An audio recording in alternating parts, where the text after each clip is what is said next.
See, let's start with the questions now. Yes or no? Last question we did was illustration number 8, if I'm not wrong. Yes or no?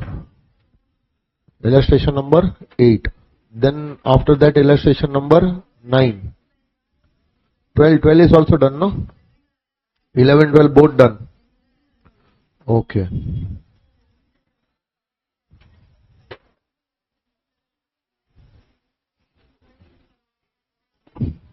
Nine and 10 remaining now. Let's come to 9 first. Let's come to 9.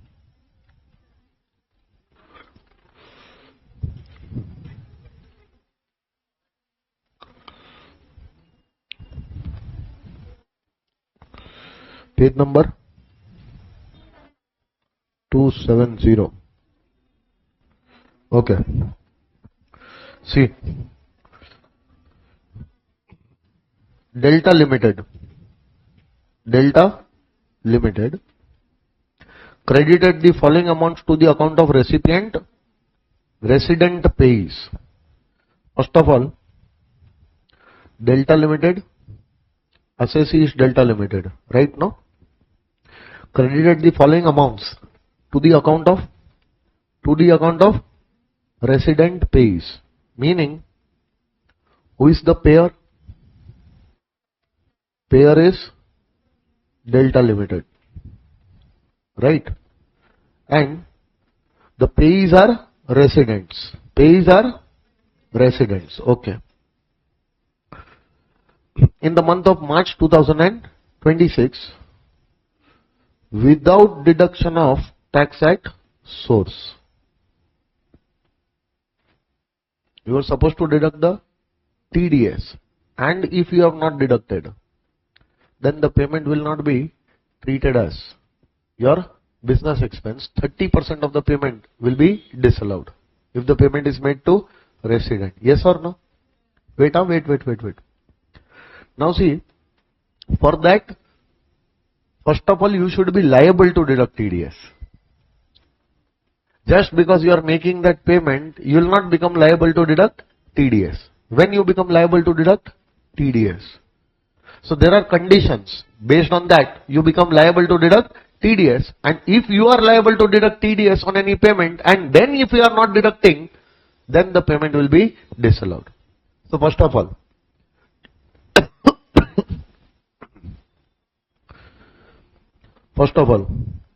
you have to check assessee liable to deduct TDS, question mark.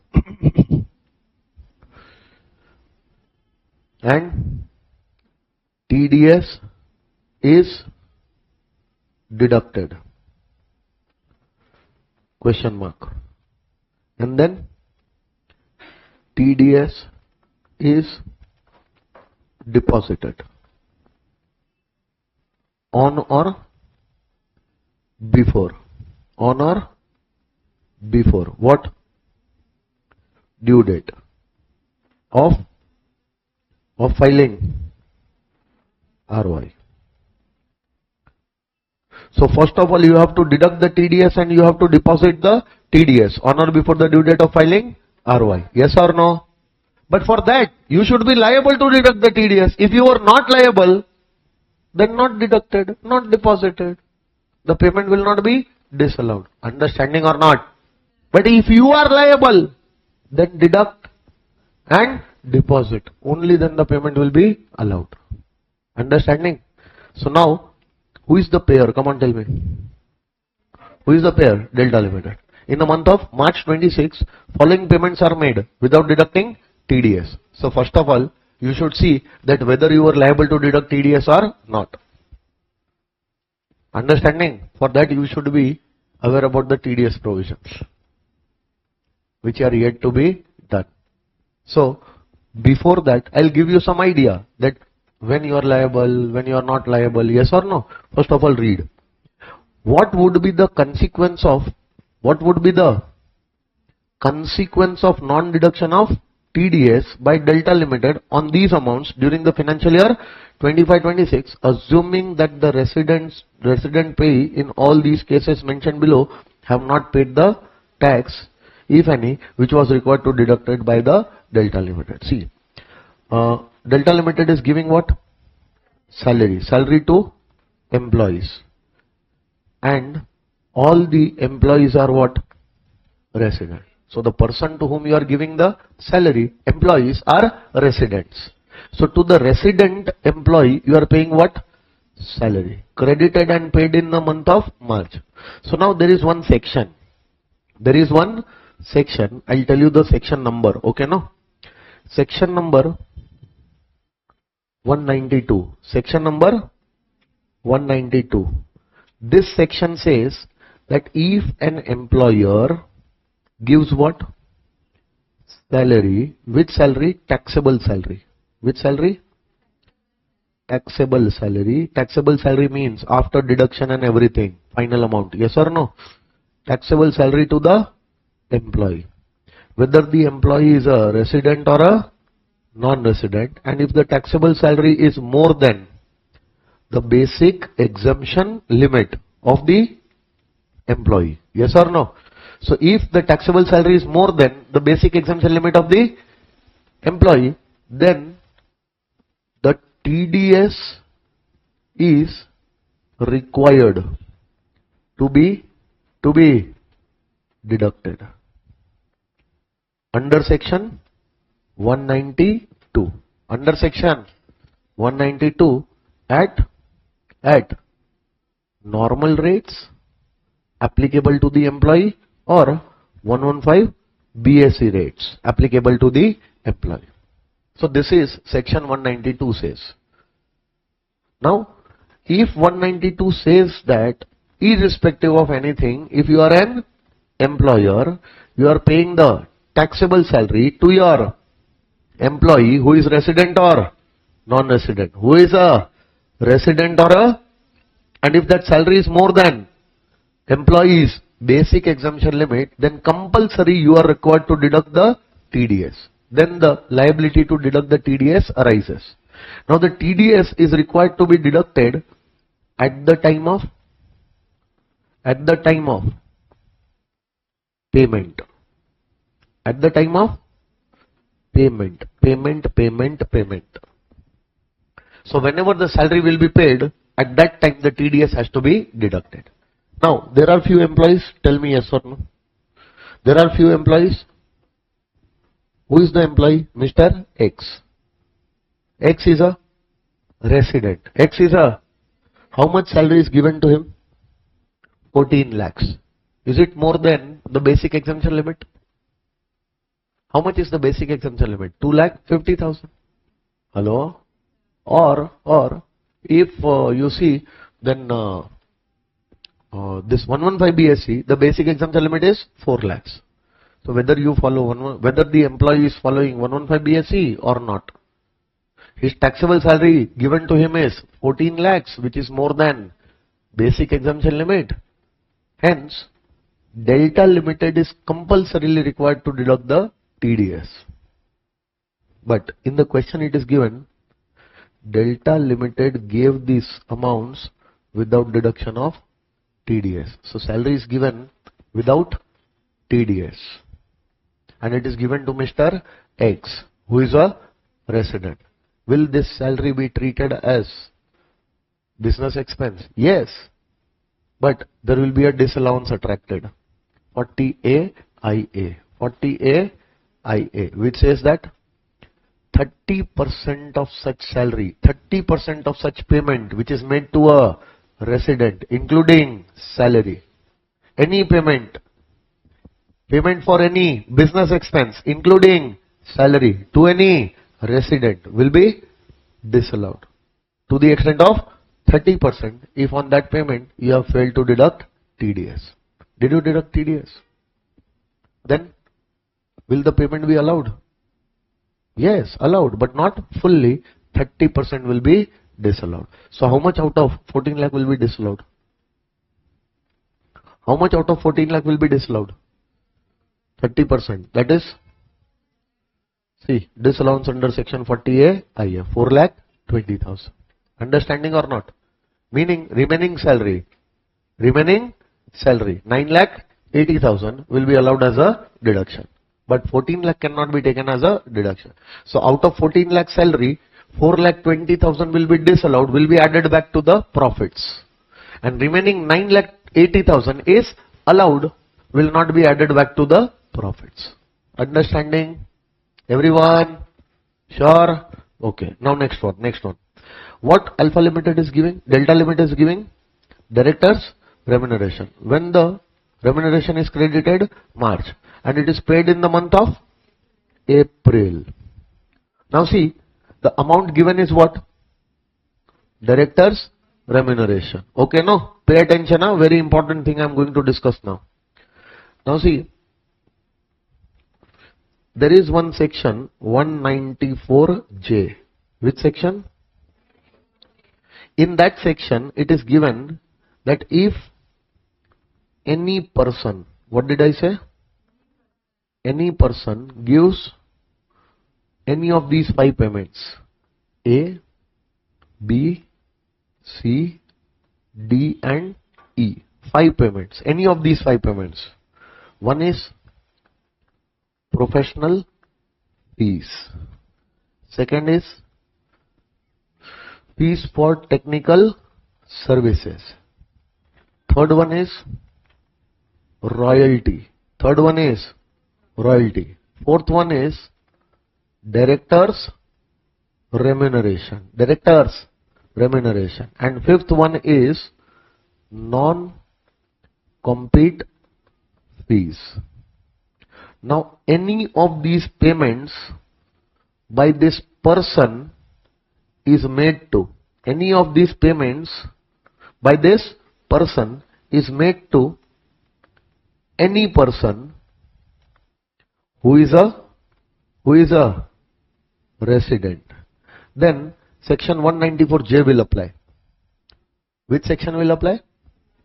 And as per section 194J, the TDS under section 194J will be deducted. Okay. What is the rate of TDS?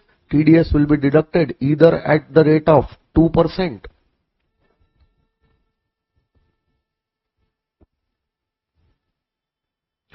in some cases, and in some cases it will be 10%. So sometimes the TDS will be deducted at 2%, sometimes it will be deducted at 10%. When 2%, when 10%, we are going to discuss all these things in the TDS provisions. Okay, no? So right now, for the sake of this question only, I am just explaining this thing. Okay, no? But in detail we are going to do TDS provisions. That time we are going to see all the TDS provisions. Okay. Right now, understand, if any of these payments, what did I say? Any of these payments are made by any person to any resident, then 194J applies, and as per 194J, TDS has to be deducted at what rate? 2% or 10%. This TDS will be deducted at the time of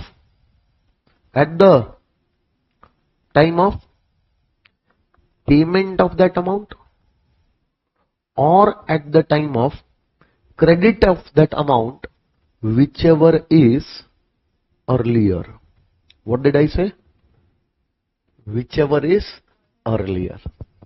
So TDS is supposed to be deducted on payment or on credit in my books, whichever becomes earlier. See, in the case of salary, the TDS is deducted at the time of payment only. Payment or credit, whichever is earlier. No. At the time of payment.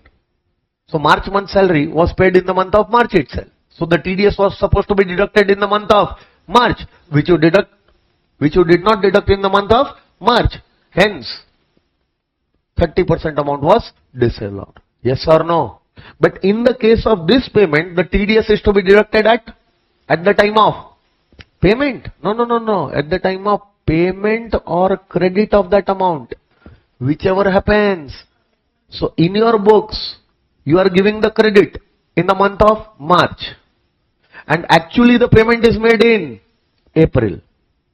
So payment in April, credit in your books in the month of March, whichever is earlier. So this year only, in the month of March, at the time of giving the credit, you should have deducted the TDS.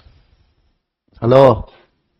But the TDS will be deducted if the payment is, aggregate payment is more than, aggregate payment made by this person to this person during the year is more than 30,000. More than 30,000. More than 30,000. More than 30,000. But there is no such limit for director's remuneration. So if total professional fees paid by you to any person is more than 30,000 in a year, then only you deduct TDS. If the total payment made by you to any person, fees for technical services paid by you during the year, total amount is more than 30,000, then only you deduct TDS. For all the payment, the limit is 30,000. Limit is understanding. But for director's remuneration, there is no such limit. Any amount of director remuneration given, the TDS has to be compulsorily deducted under section 194J at the time of payment or credit, whichever happens earlier. Did you understand this concept? Now tell me, assessee has given what? Director's remuneration, which is not in the nature of salary. If it was salary, the TDS would have been deducted under section 192. So the director's remuneration, which is not in the nature of salary, if that director remuneration is given, the TDS has to be deducted under section 194J at the rate of 10%. At the rate of 10%. But the TDS has to be deducted as on at the time of payment or at the time of credit, whichever happens. So now tell me, how much is the payment? Sir, since the payment was less than 30,000, I did not deduct TDS. Bloody, under section 194J, the limit of 30,000 is applicable for all the payments, but not on director's remuneration. So whatever amount of director remuneration is given, you are supposed to deduct the TDS. Now when are you supposed to deduct TDS? At the time of credit or at the time of payment, whichever happens. So in the month of March, credit has happened, the TDS has to be deducted in this year only, in the month of March, which you did not deduct. So this amount will be allowed as a deduction or will not be allowed? Will be allowed, but only to the extent of 70%. 30% of this will be disallowed, since the payment is made to a director and all the payees are resident. So director is a resident. So to any resident, if you are making that payment will not be fully disallowed. That payment will be disallowed to the extent of 30%. So out of 28,000, calculate 30%. 8,000. Can you see 8,400 is given? So out of the amount paid, 30% is disallowed. Out of the amount paid, 30% is disallowed. So how much is total disallowance under section 40 AIA? 4,28,400. Meaning the balance amount will be allowed as a deduction, but this much amount out of the total payment will not be allowed as a deduction. Wait. Later on, what did I say?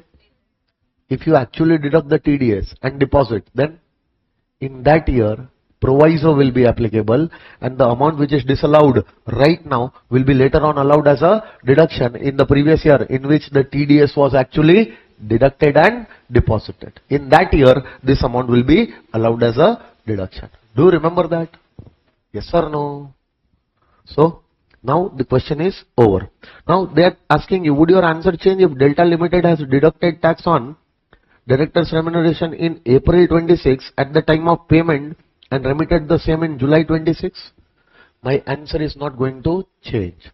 The TDS was supposed to be deducted in this year at the time of credit, which you have not deducted. Yes or no? So the disallowance will be how much? 8,400. Now since he has actually deducted TDS in the next year at the time of making the payment, at that time, in the next year, this amount will be allowed as a deduction. The amount which is disallowed right now will be allowed as a deduction in the next year because the TDS is deducted in the next year and deposited in the next year. So amount which is disallowed right now will be allowed as a deduction in the next year. But this is not going to change my answer. The disallowance of 8,400 will be attracted in this year. Understanding? So they are telling you, if the tax is deducted on director remuneration in the next year, that is 26, 27, at the time of payment and remitted to the government, the amount of 8,400 would be allowed as a deduction while computing the business income of assessment year 27, 28, meaning previous year 26, 27. But right now it is disallowed. So disallowance will be attracted. That is not going to change. But since you have deducted in the next year and deposited also in the next year, proviso will become applicable, and as per that proviso, this 8,400 which is disallowed right now will be allowed as a deduction in the next year's business income. Understanding? Do you understand this question? That's it. Over. Question number 9. Illustration number 9. Done. Should we move ahead? Hello? Next one. Illustration number 10. During the financial year 25-26, following payments or expenditures were made or incurred by Mr. Raja, a resident individual whose turnover during the year ended 31st March 2025 was... Wait. Turnover for which year is given? This year or last year? Last year, no?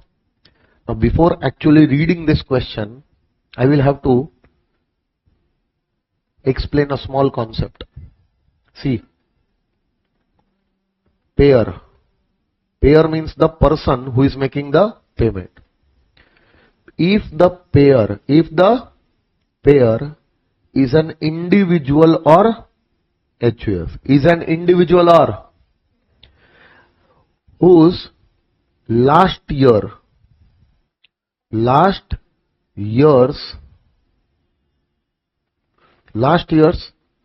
turnover in business was up to 1 crore, less than or equal to 1 crore, and whose gross receipt or whose gross receipt from his profession during the last year was up to 50 lakhs. So if this type of payer is there, so who is the payer? Payer is an individual. Payer is a HUF. Yes or no? Last year, whose business turnover was not more than 1 crore. Last year, whose profession receipt was not more than 50 lakhs. If this type of payer is making payment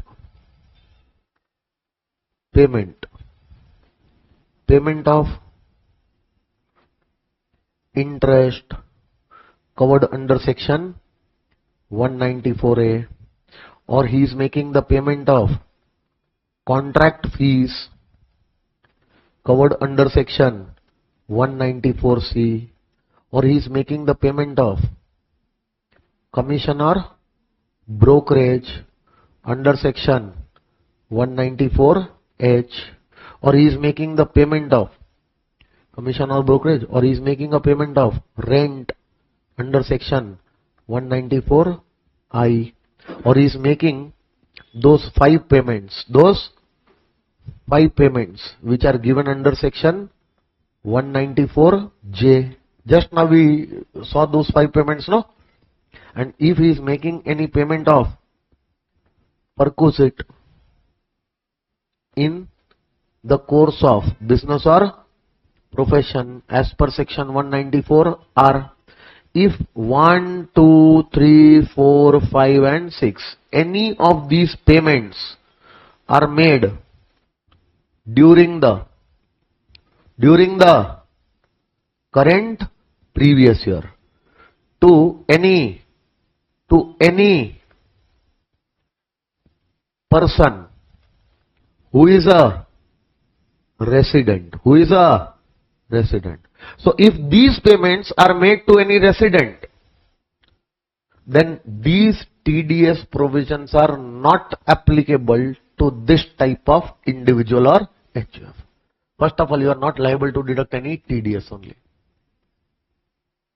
If your last year's turnover, if you are an individual, your HUF, your last year's turnover was less than or equal to 1 crore. Last year's professional receipt was less than or equal to 50 lakhs. Then this year, if any of these payments are made to any resident, on these payments you are not liable to deduct any TDS. Which payments? Interest, which is specified under section 194A. No need to deduct TDS under 194A. Contract fees as specified under section 194C. No need to deduct TDS under section 194C. Commission or brokerage as specified under section 194H. No need to deduct that TDS also. Rent specified under section 194I. Then there is one more 5 payments under 194J. And then perquisites given in the course of business or profession. On all these payments made during the current year, this assessee, this payer will not deduct any TDS because he is not liable to deduct that TDS only. Okay, no? You have to remember these payments. And you have to remember that this type of payer. Okay, no? Now let's go to that question. What that question says. See, if you are liable, then deduct and then deposit. But what if you are not liable? There was no requirement of tax deduction, no requirement of tax deposit. So why should I deduct? The amount will be allowed as a deduction. Getting my point? Now pay attention. See here. What are you paying? Interest. What are you paying, sir? Interest of rupees 45,000 was paid to Rahman and Company, a resident partnership firm, without deduction of tax at. Tell me, will this payment be allowed as a deduction? Are you making the payment of interest? Are you making the payment of interest to any resident partnership firm? Yes or no? On that payment, you should have deducted TDS. But you did not deduct. Why you did not deduct TDS? Because, sir, I was not liable to deduct TDS. Why you were not liable to deduct TDS? Sir, I am an individual, sir. I am an individual and my last year's business turnover is not more than 1 crore. So on the interest which I am paying in this year to any resident, I am not liable to deduct any TDS. And that is the reason why I have not deducted TDS. Will this payment be allowed as a deduction? Yes. It will not be disallowed. This payment will be allowed as a deduction. Will you remember? So this will be allowed. Okay. Next one. What payment you are making? What payment you are making? Sir, salary paid. How much? 15 lakh. Salary paid to a resident without deduction of TDS. Sir, check this list. Check this list. Did I write salary? Meaning, on salary, no, this concept is not applicable. This concept is applicable only if you are making the payment of interest, then contract fees, then commission or brokerage, then rent, then those 5 payments under 194J, and then perquisites in the course of business or profession. If any of these payments you are making, then you are not liable.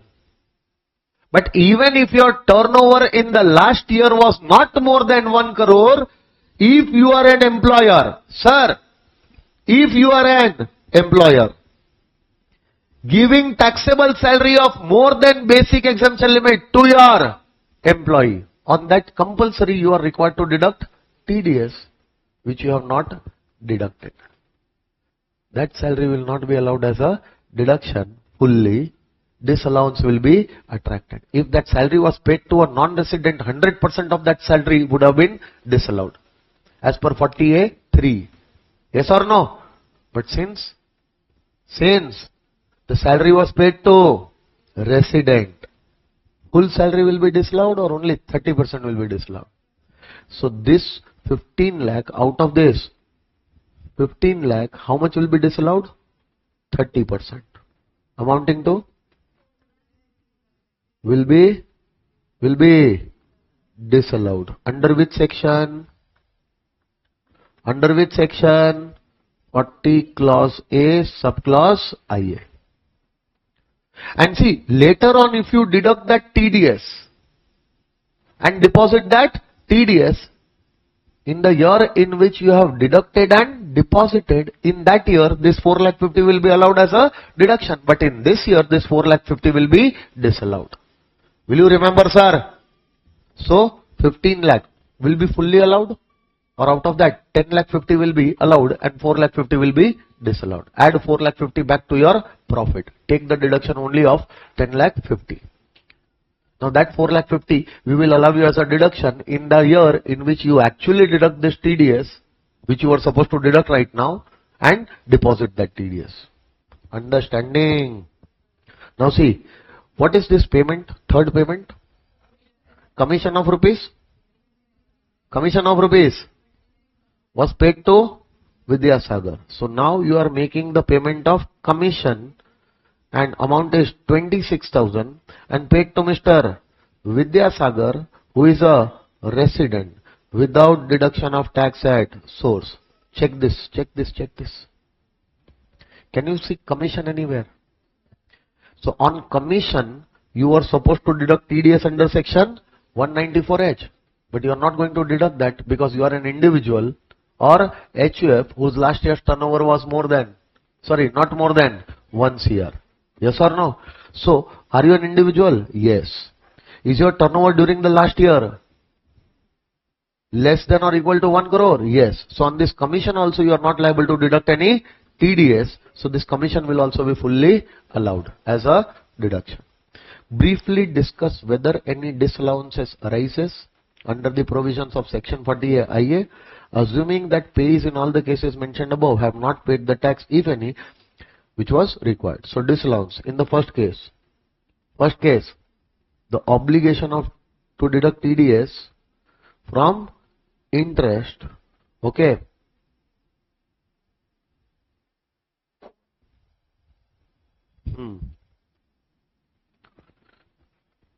does not arise.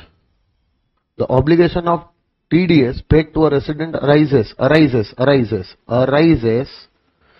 under section 194A only if individuals turnover is more than 1 crore. But since the turnover is not more than 1 crore, the interest will not be liable for TDS. So no liable to deduct TDS, hence disallowance is attracted or not attracted? Not attracted, and hence entire interest,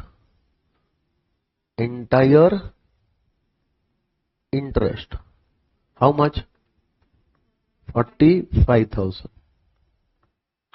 is what? Allowed as a deduction. In the second case, the disallowance of 30%, would be attracted in respect of all sums on which TDS tax is deductible.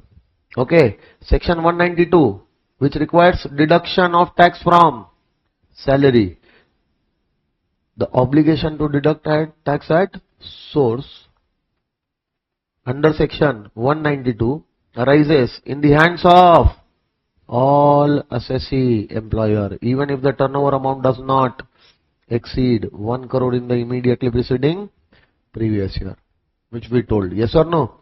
Therefore, in the present case, disallowance under section 40A IA is attracted for failure to deduct tax at source. However, only 30% of the amount of salary paid without deduction of tax would be disallowed. Therefore, write down here how much will be disallowed? 15 lakhs into 30% is equal to 4,50,000. Write down, this will be disallowed under section 40A IA, and 10,50,000 is still allowed. 10,50,000 is still allowed. Done, sir. Now point number 3. The obligation to deduct TDS under section 194H from commission paid in excess of 20,000 to a resident arises in the case of an individual whose turnover in the immediately preceding year exceeds 1 crore. And since the turnover does not exceed 1 crore, he is not liable to deduct any TDS. Hence, there is no disallowance. Therefore,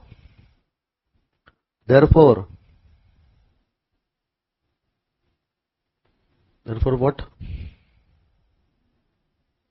Entire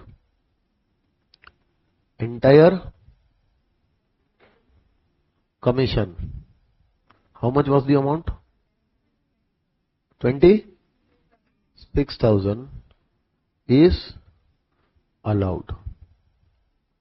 Now there is one more section 194M which says that if commission brokerage or contract fees commission brokerage and one more payment, professional fees. During the year, if any of these 3 payments are made by you, you are an individual or HUF whose last year's turnover was not more than 1 crore. Not more than 1 crore. So you are not required to deduct TDS under section 194H, 194I and 194J. 194C, 194H and 194J. 194C contract fees, 194H commission or brokerage and 194J professional fees. So this year you are not required to deduct any of these 3 TDS. Why? Because you are an individual whose turnover in the last year was not more than 1 crore. But if any of these payments during the year made by you is more than 50 lakhs, then you were required to deduct TDS under 194M. That is also not happening. Are you making the payment of commission? Yes or no? But you are not an individual. You are an individual whose last year's turnover was not more than 1 crore. So this year you are not liable to deduct TDS under 194H. 194H is not applicable, but 194M might arise. But for that, the total commission paid in the year to the resident must be more than 50 lakhs, which is only 26. It is not more than 50 lakhs also. So, not liable to deduct TDS under 194H also, not liable to deduct TDS under section 194M also. Hence, TDS is not deducted. Entire payment 26,000 should be allowed as a deduction. Did you understand this? And if you are not going to do TDS provisions properly, no, you will lose 4 marks in the exam. Compulsory, confirm 4 mark question is there in the exam from TDS provisions. Confirm. And TDS provisions can be exploited like this also in the questions with PGBP question like this. Now what do you think? This type of question will come in the exam? No. One small adjustment like this will be there in your main PGBP question. And that adjustment you will be able to crack. You will be able to give the correct effect to that adjustment only if you do these type of questions properly. Understand these concepts properly. Did you understand? Should I move ahead? Should we do the next question? Illustration number 10 done. 9, 10 done. Okay, no? 11 we have already completed. 12 also already completed. Come to 13.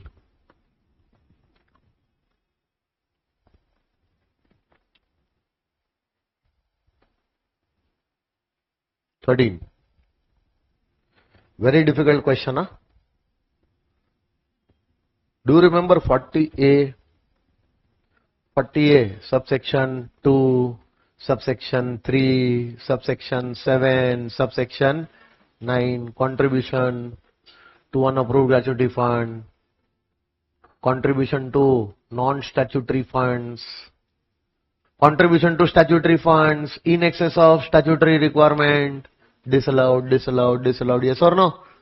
So pay attention. X Limited contributes 20% of basic salary to the account of each employee under the pension scheme referred under section 80CCD. So the pension scheme which is referred under 80CCD is NPS, National Pension Scheme. So X Limited is contributing to NPS of its employees. How much contribution is made by X Limited? 20% of the salary of the 20% of salary? No, 20% of basic salary. So whatever basic salary the company is giving, 20% of that basic salary company is contributing to NPS also. How much is the maximum contribution which the company can make? 14% of basic salary? No, 14% of salary. That includes basic as well as DA in terms. So first I will have to calculate that salary, basic and DA in terms. Then I will have to take 14% and I will check whether the amount actually contributed is less than or equal to that 14%. Then the entire contribution will be allowed. And if the contribution made is more than 14%, actual contribution made more than 14%, then excess will be disallowed as per 40A9. Done, no? So X Limited is contributing how much? Contributes 20% of basic salary. This is actual contribution, yes or no? Now dearness allowance is 40% of basic salary and it forms part of pay of the employees, meaning whatever DA you are giving, that is 40% of basic. So first you give some basic to your employees and 40% of that you are giving as DA also, and whatever DA you are giving is in terms. Okay, next one, compute the amount of deduction allowable under section 36(1) 4A if the basic salary of the employees aggregate to 10 lakh, would disallowance under section 40A9 be attracted, and if so, to what extent? Very good question. But this question is not going to come in the exam, and if it comes, it can come as small MCQ, or it can come as a part of your, this concept can be tested like this as a part of your main question. So tell me, here everyone pay attention. Amount actually contributed to NPS account of the employee. How much is that amount? Come on, tell me. What is that amount? That amount is equal to 20% of basic salary. 20% of basic salary. That is 20% of, how much is the basic? 10 lakhs. And the amount is 2 lakh rupees. Yes or no? This is the actual amount contributed. Okay. Now tell me, maximum contributions by X Limited to NPS account of the employee can be to the extent of what amount? 14% of basic salary, no? Or salary. Now in this salary, what all things are to be considered? Basic salary plus what? DA in terms. Done, no sir? So now what are you going to take? You are going to take 14% of basic salary, which was 10 lakhs, plus 40% of basic salary is DA, and that entire DA is in terms. So 40% of basic salary is DA and that entire DA is in terms. Yes or no? Given in the question. So DA in terms is 4 lakhs and basic is 10 lakhs. So total salary is 14 lakhs. 14% of that 1 lakh 96,000. Now tell me, how much is the maximum amount which can be contributed? And how much actual contribution is made? 2 lakh. Can you see excess contribution of how much? 4,000. That 4,000 will be disallowed and only 1,96,000 can be claimed as a deduction under section 36 subsection 1 clause 4a. So under 36(1)(4)(a), full 2 lakh will not be allowed as a deduction, only 1,96,000 will be allowed, and the excess contribution amounting to rupees 4,000 will be disallowed as for 40a subsection 9. Understanding? So what are you going to do now? You are going to take 2 lakhs. Out of that 2 lakh, 1,96,000 allowed under section 36 subsection 1 clause 4a, and balance 4,000 will be disallowed under section 40a subsection 9. Then no. So from your profit, can you take the deduction of entire 2 lakhs? Or you can take the deduction only of 1,96,000. So in the P&L, if 2 lakh rupees is debited, if in the P&L 2 lakh rupees is split, that 2 lakh, 1,96,000 is allowed to be reduced. That is okay, no effect. Yes or no? But 4,000 extra which was reduced, I have to add it back. Add it back to the profit because it is disallowed. Understanding or not? Next one. Did you understand this entire question, sir? 196 and 4,000. Next question, next question. Come to the next question. Illustration number 14. 43b, if you remember, 43b. Any amount of interest which was not allowed will be allowed as any amount of interest which you could not pay to specified lenders was disallowed as per 43b. Later on, if you actually pay, it will be allowed as a deduction in the year in which it will be actually paid. But conversion of that interest into loan is not treated as actual payment. In the year of conversion, it will not be allowed as a deduction. But that converted amount, whenever will be paid, at that time that much interest will be allowed as a deduction. Today only we have had this discussion. Yes or no? Solve this question. Solve this question. Fast, fast.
that Hari is an individual.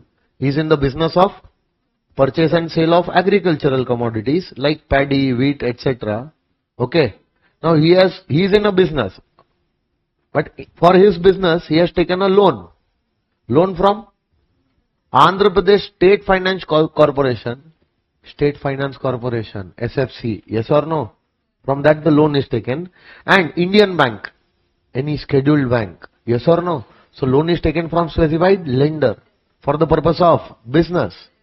And he has not paid interest as detailed hereunder.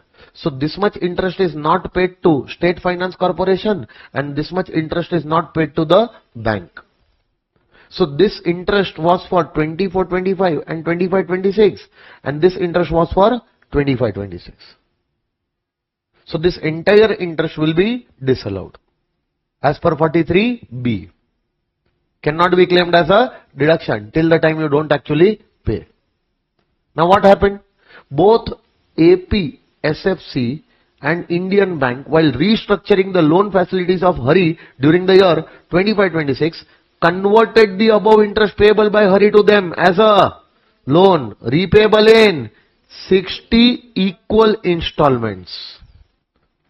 During the year ended 31st March 2026, Hari paid 5 installments to State Finance Corporation and 3 installments to Indian Bank. First of all, no, in this year, whatever interest is converted, 15 lakhs plus 30 lakhs, 45 lakhs is converted into loan.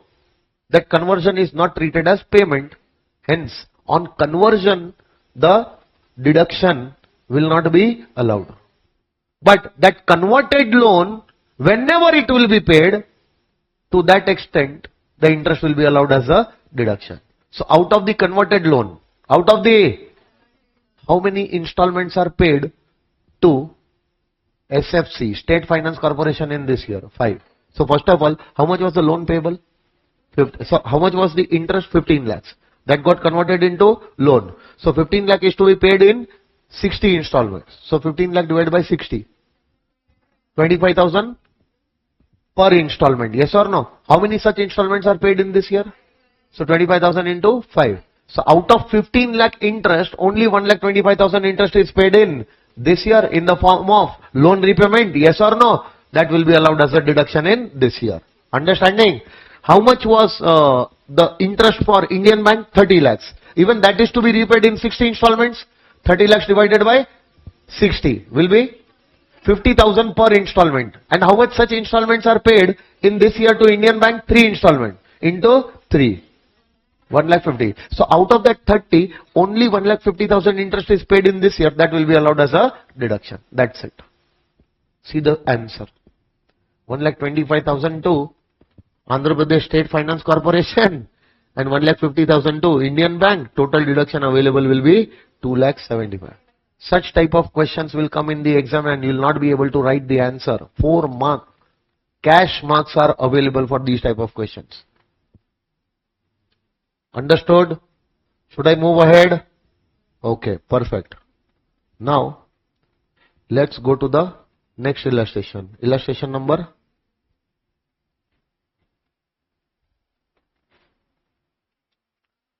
15. No, not right now. The last illustration we did was which illustration? It was 14, no? 15 right now we are not going to do. We are going to do it later. 15 we are going to do later. Okay. Then after 15, I guess all the illustrations are over. Okay, one more illustration is there. 16. 16. That also we are going to do later. Because we are yet to do miscellaneous part of the chapter. No, last part of the chapter is still remaining. So all the illustrations are now related to last part of the chapter. Let's first do that last part and then we are going to do these questions. But before that, whatever we have studied so far, based on that you can solve a full-fledged PGBP question. So come to TYK. Test your knowledge. Test your knowledge. Question number 1 is already done. 1 is already done. That was on depreciation. 2 is also done. That was on depreciation. Come to question number 3. examine the reasons, examine with reasons the allowability of the following expenses incurred by Mr. Manav. Okay, who is the assessee, sir? Mr. Manav. And what is his business? He is a wholesale dealer of commodities. So he is a wholesaler. Okay, no? His business is wholesale business. Now, following expenses are incurred by this assessee. Now you are just supposed to say that whether this expense will be allowed or will not be allowed. You are supposed to examine with reasons the allowability, meaning whether the expense will be allowed or will not be allowed. If allowed, then under which provision, and if not allowed, then why not allowed. Yes or no? Next one. See, okay, while computing the PGBP, if he has exercised the option of shifting out. Perfect. Construction of the school building in compliance with CSR activities amounting to rupees. Do you remember something like this? 37.1. Explanation number 2. Any expenditure incurred by the assessee being a company on the CSR activities will not be allowed as a deduction. So first of all, the expenditure incurred is on CSR activities, will not be allowed as a deduction. And second, the expenditure is also capital in nature. Construction of school building is what? Capital expenditure. And that is a CSR expense, not related to your business or profession. We are not going to allow you this deduction. Understanding? So, this will not be allowed as a deduction. Please see the answer. See the answer. What answer is given? Check the answer. Answer. Question number 3. Construction of school building in compliance with CSR activities. Under section 37.1. Only expenditure not being in the nature of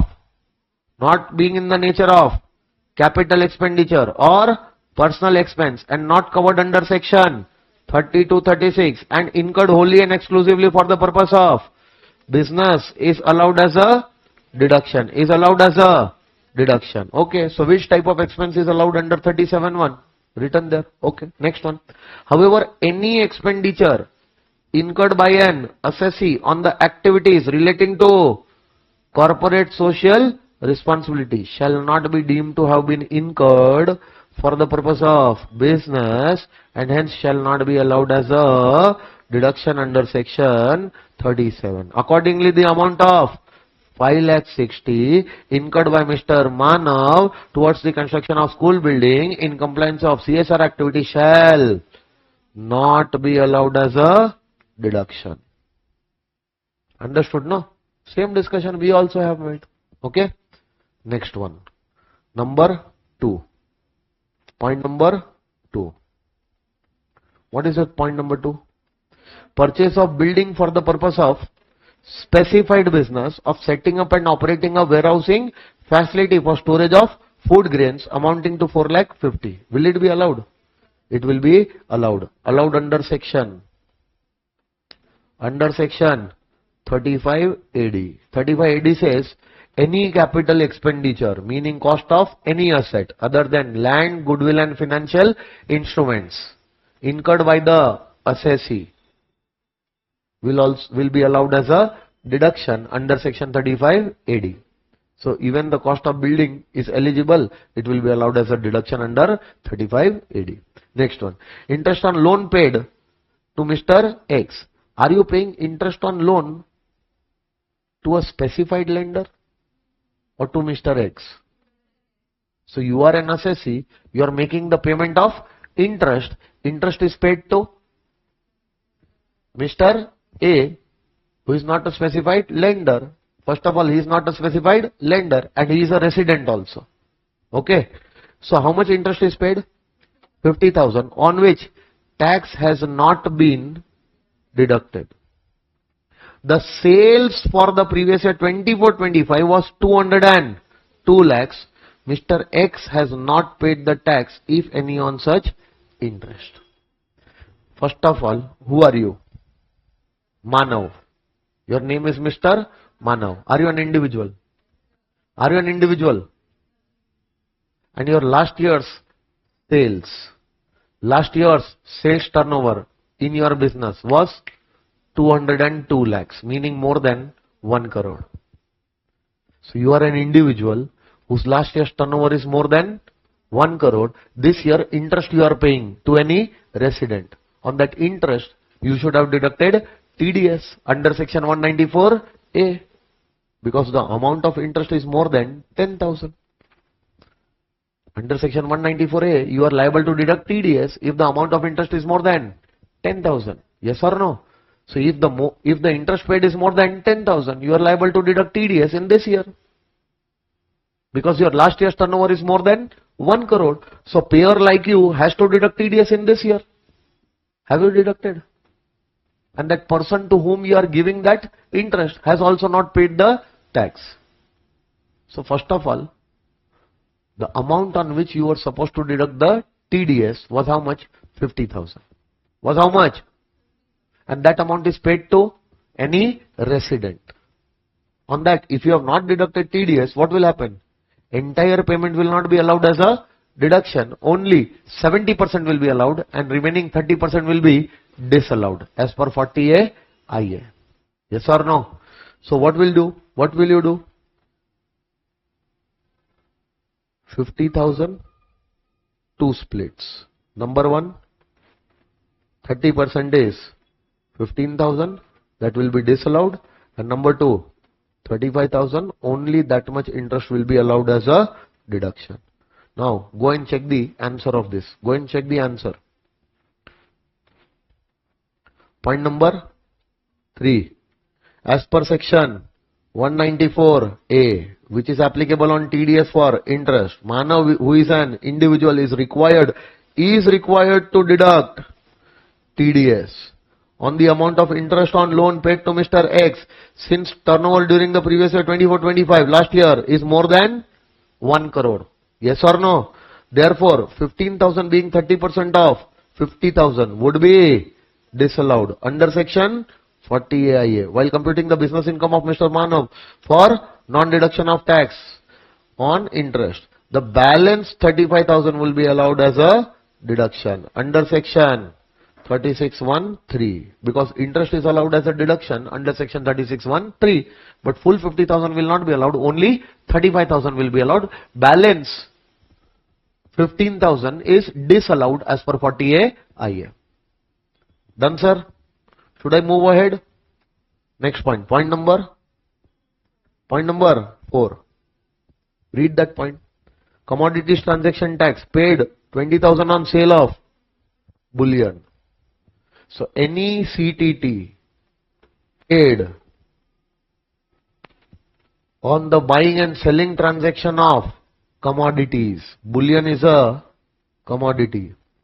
Whenever you will buy and sell the bullion on a recognized commodities exchange, at that time you are going to pay CTT on buying and selling transaction. If that buying and selling transactions are resulting into what? PGBP income. Then on that buying and selling transaction, whatever CTT is paid will also be allowed as a deduction. Yes or no? And that is allowed as a deduction under section 36 subsection 1 clause 16. 36 subsection 1 clause 16. Because of that section you can claim the deduction. Understood? Next one. Come to question number 4. Examine with reasons for the following subdivisions whether the following statements are true or false. Now you are supposed to say true or false. Okay. And for that you are supposed to give the reasons also. First, for a dealer in shares and securities, STT paid in a recognized stock exchange is permissible business expenditure. True or false? If you are a dealer in shares, hello? So whenever you will buy the shares, whenever you will sell the shares through a recognized stock exchange, will you pay STT? And that STT will be allowable as a deduction under PGBP. True or false? True. That will be allowed as a deduction under which section? 36 subsection 1 clause 15. CTT is under 16 and STT is under clause 15. Yes or no?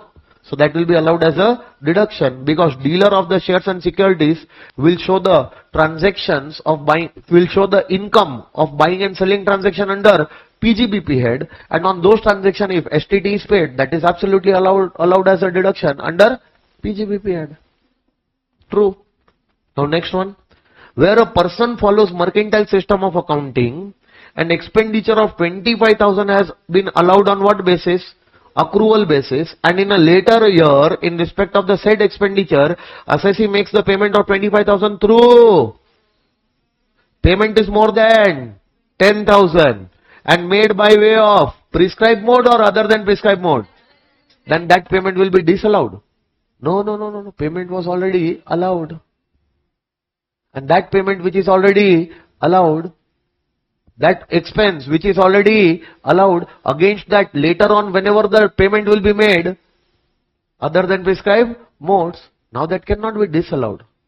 Now that will be treated as deemed PGBP income under section 40A 3A. Yes or no? So what they are saying, can be profit, then 25,000 can be the profit and gain of business under section 40A 3A. True or false? True or false? True. Very true. Then that entire 25,000 will be deemed to be PGBP income as per 40A 3A. Okay. Next one. It is mandatory to provide for depreciation under section 32 while computing the income of PGBP. Very true. You cannot take the cost of the asset under any other head. The cost of the asset will be allowed as a deduction under PGBP head only in the form of depreciation. Claim of depreciation is mandatory. I have told you while doing the depreciation. Yes or no? So this statement is also true. Any mediclaim insurance premium paid to GIC by Mr. Lomesh for his employees by an, so who is the assessee? Lomesh. Lomesh is paying what? Medical insurance premium to an insurance company for his employees. So if I pay medical insurance premium for my employees to any insurance company, that medical insurance premium is my business expense, will be allowed as a deduction provided it is paid by any mode other than cash.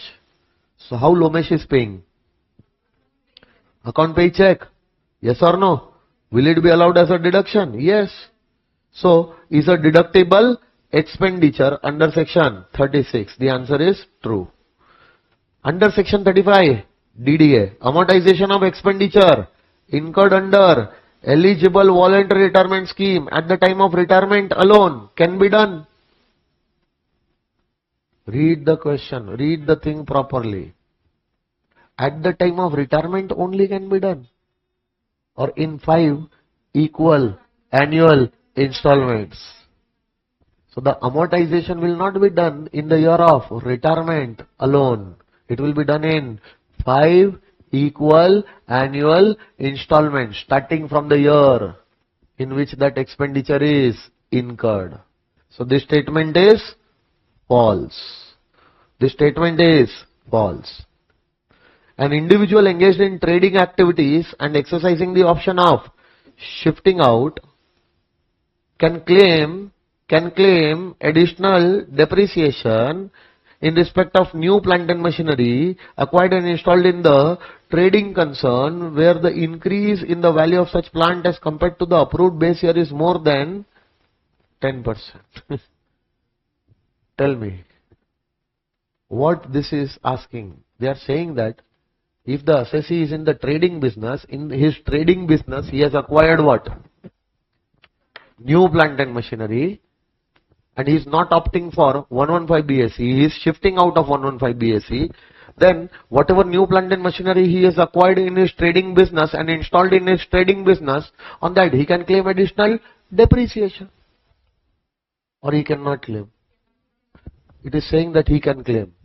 True or false? False. Because the additional depreciation will be available only if the assessee shifts out and the assessee is in the business of manufacturing or power business.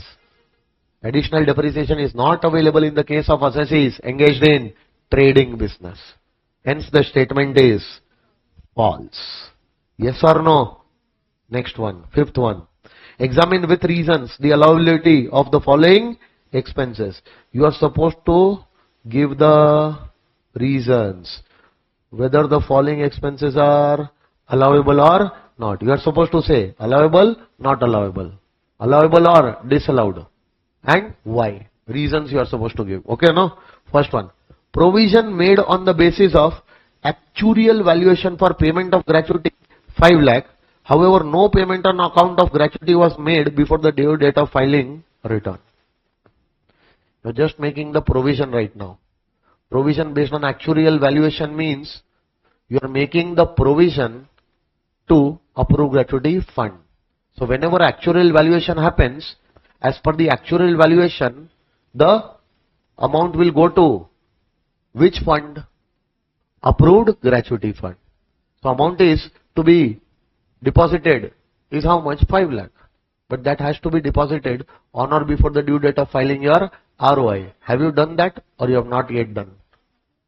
They are saying made no payment on account of gratuity was made before the due date of filing the ROI. So will this amount be allowed as a deduction or will not be allowed as a deduction? Will not be allowed as a deduction. Purchase of oil seeds. Purchase of oil seeds. Oil seeds are what? The seeds from which the oil is extracted. Like mustard seeds are there. So mustard seeds are what? Oil seeds. A type of oil seed only, yes or no? Is it an agricultural produce? Oil seeds cannot be manufactured. They are grown. So is it an agricultural produce? You are purchasing agricultural produce amounting to rupees 50,000 in cash from a farmer on a even if you are purchasing it on a banking day, are you purchasing agricultural produce from the farmer? For that whatever payment you are making, even if you pay by any mode other than prescribed mode, will it be allowed as a deduction?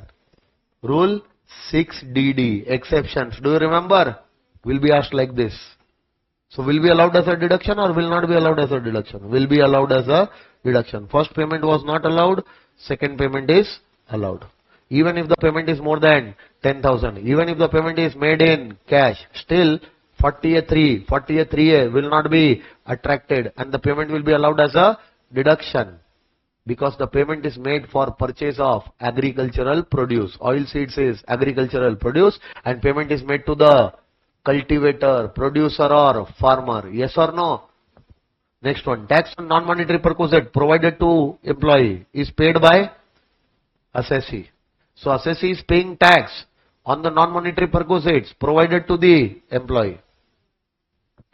40 clause A subclause 5 says that this type of tax which you have paid for your employees non-monetary perquisite cannot be claimed as a deduction. It will be disallowed. Do you remember all these things? Payment of 50,000 by using credit card for fire insurance. How much is the payment? More than 10,000. More than. And is it a payment for business expense? Yes. Fire insurance premium is a business expense. And for that, the payment is made. Payment is more than 10,000. And payment is made by way of prescribed mode. Credit card is a prescribed mode. Hence, the payment will be allowed as a deduction. Salary payment of 10 lakh to Mr. X outside India by a company without deduction of tax, assuming Mr. X has not paid tax on such salary income, fully disallow. Fully disallow. 40A3. Any salary paid outside India or to a non-resident. On that salary, if the TDS is not deducted, entire salary, 100% of that salary will be disallowed. Later on, even if the TDS is deducted, still this amount cannot be claimed as a deduction. Once disallowed, always disallowed. 40 clause A subclause 3. Do you remember this? Payment made in amounting to, sir, payment is more than 10,000. So what? Payment is made to a transporter. And for that, you don't check the limit of 10,000. You check the limit of 35. Is the payment more than 35,000? No. Whatever payment which is within 35,000 can be paid by any mode, will be allowed as a deduction. Done, sir? Easy, difficult? Now, examine with reasons. Again, you are supposed to give the reasons, whether the following statements are true or false. Okay? Payment made in respect of business expenditure incurred on 16 February 26 for 25,000 through a cross check is hit by the provisions of 40A3.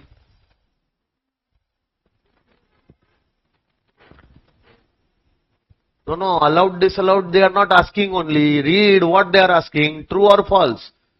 They themselves are giving you the answer, but whatever answer they are giving is correct or not, that you are just supposed to check. They are saying that any payment of business expenditure, the business expenditure incurred was February 26. Yes or no? This year the business expenditure is incurred. And in this year only the payment is made. And how much is the payment? And if that payment is made through cross check, is it paid through prescribed modes? So will the payment be hit through 40A3? Meaning 40A3 will be applicable? Yes. And the payment will be disallowed? Yes. Statement is correct. Statement is saying 40A3 will be hit and the payment will be disallowed. Why? Because the payment is not made by, payment is more than 10,000 and the payment is not made by prescribed mode. By the way, cross check is not a prescribed mode. Okay, no? Next one. Is it a condition precedent to write off in the books of account the amount due from debtor to claim deduction for due debt? It is a condition precedent to write off in the books of account the amount due from debtors to claim deduction for bad debt. So they are saying that if you want to claim bad debt as a deduction, then those bad debts must be compulsorily written off in your books of accounts. It is a compulsory condition. True or false? True. This is true. This is also true. Yes or no? Now next one. Failure to deduct tax at source in accordance with the provisions of chapter 17B. See, TDS provisions are chapter 17B. Okay, no? So as per the TDS provisions, from the amounts payable to non-resident as rent or royalty will result in disallowance while computing the business income where the non-resident payee has not paid tax due on such income. What they are telling you? That if you have made the payment of rent or royalty, if you have made the payment of rent or royalty to any non-resident, and on that you have failed to deduct what? TDS. Then it will result into what? Disallowance. It will result into disallowance. True or false? Yes, actually it will result into disallowance. And you are correct. It will result into disallowance. Understanding or not? So this is also true. Now, let's come to question number 7. From here, the main PGBP question will start. Right now, so far you have done net practice. Which practice? Net practice. What is allowed, what is not allowed, everything we have understood also. Okay. Now see, can you see this question number 7? It will start here and it is going to end here. Such a big question. Okay, no? Looking at the question only you will be in tension. Now see, if this type of question is there in the exam, confirm this type of question will come in the exam. I told you that whenever we are going to solve the main question, you will get answer on your calculator within 1 minute. I have told you that. And I am going to prove it. But for that, the question needs to be read properly. And whatever I am going to do in the question, markings, exact same markings you are also going to do. Okay, no? Now see, there is a way in which you have to read the question. First, you are going to read information. Then again you are going to read information. Yes or no? And then table. Then table. Information, information, and then table. This is the way in which you have to read the question. So first read the information given above the table. Then read the information given below the table. And then read the table. Understanding? Now while reading the question, you are supposed to always be careful and do the markings in the same way in which I am doing. Okay? Pay attention. Mr. Shivam. Mr. Shivam is a retail trader. Is a retail trader of Cochin. First of all, assessee is an individual. He is in the retail trade business. So retail trader means assessee is doing a business. Which business? Trading business. So he is doing a business. Now he has given you following trading and P&L account. Whenever the trading and P&L account will be there, in the P&L you will get the profit. You will get the... So the examiner wants you to calculate the PGBP income by following direct method or indirect method. So which method you are going to follow? Net profit. Add items debited but disallowed. Less items credited but not taxable under PGBP. Yes or no? Then less expenses not debited but allowed as a deduction. Unrecorded business expense. Yes or no?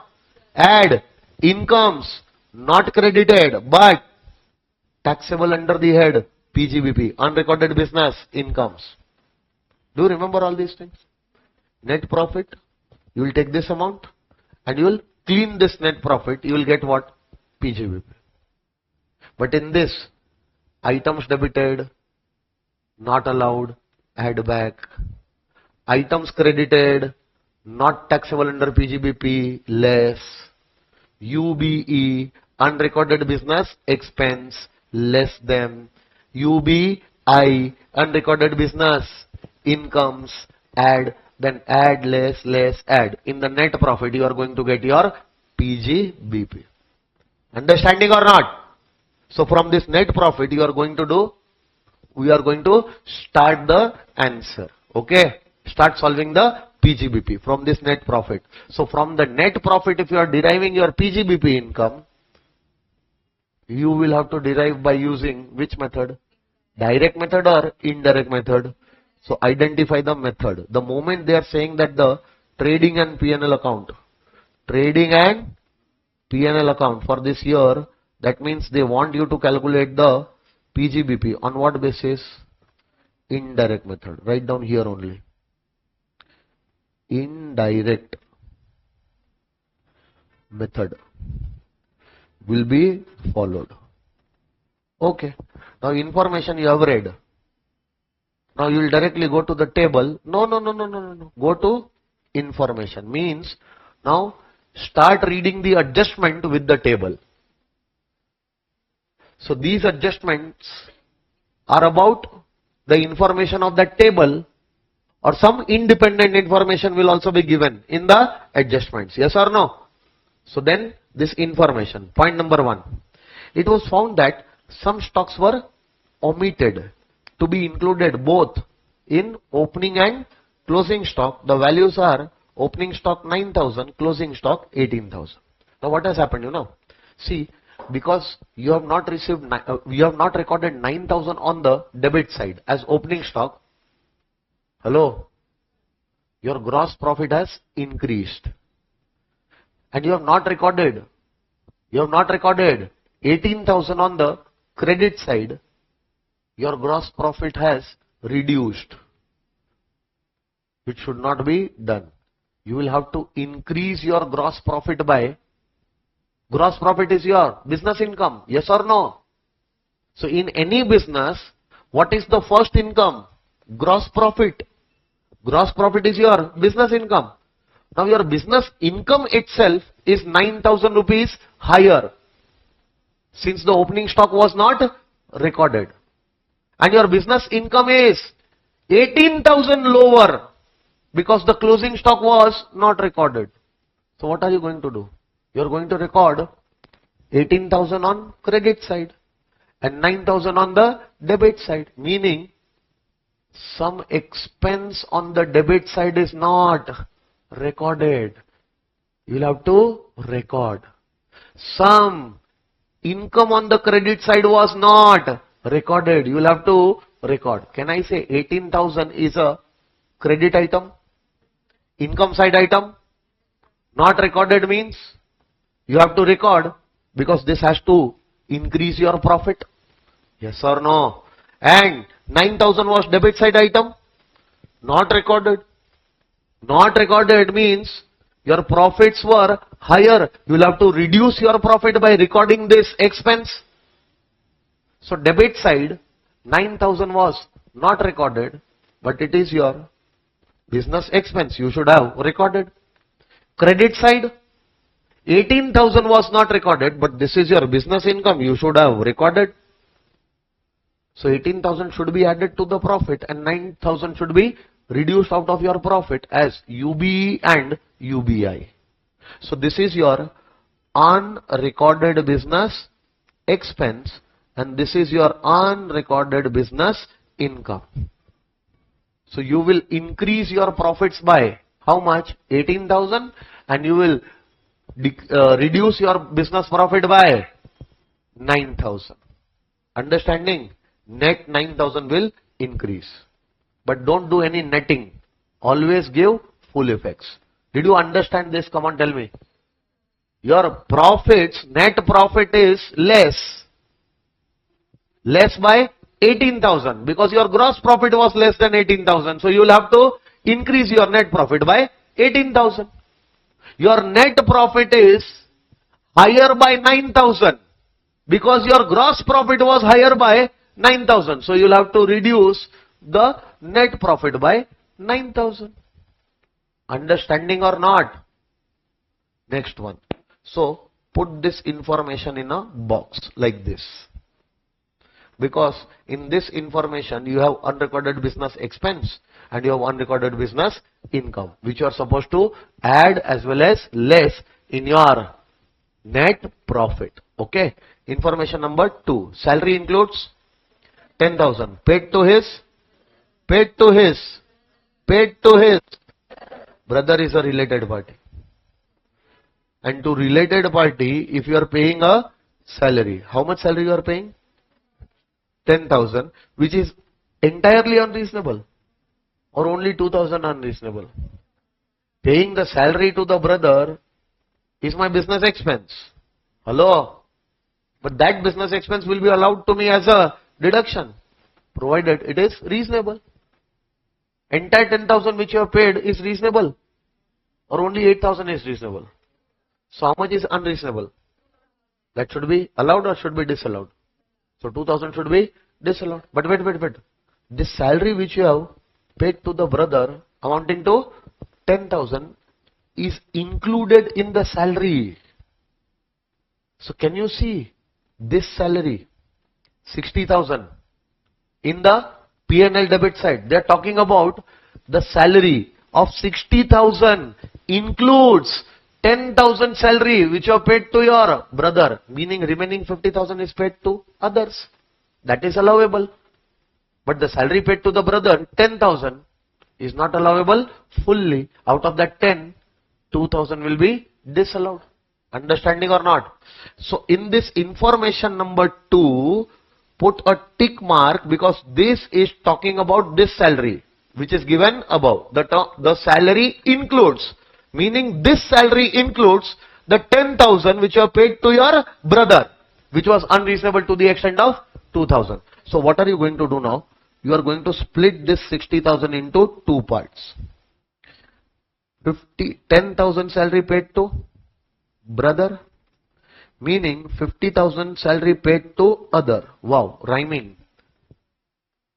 Out of 60, 10,000 to brother, 50,000 to other. So the 50,000 salary paid to other employees is my business expense or not my business expense? Should be allowed or should not be allowed? Should be allowed. Put a tick mark. The 10,000 salary paid to my brother, is it my business expense? Yes. Even that should be allowed. But that should be reasonable, no? Is it entirely reasonable? Or out of this only 8,000 is reasonable?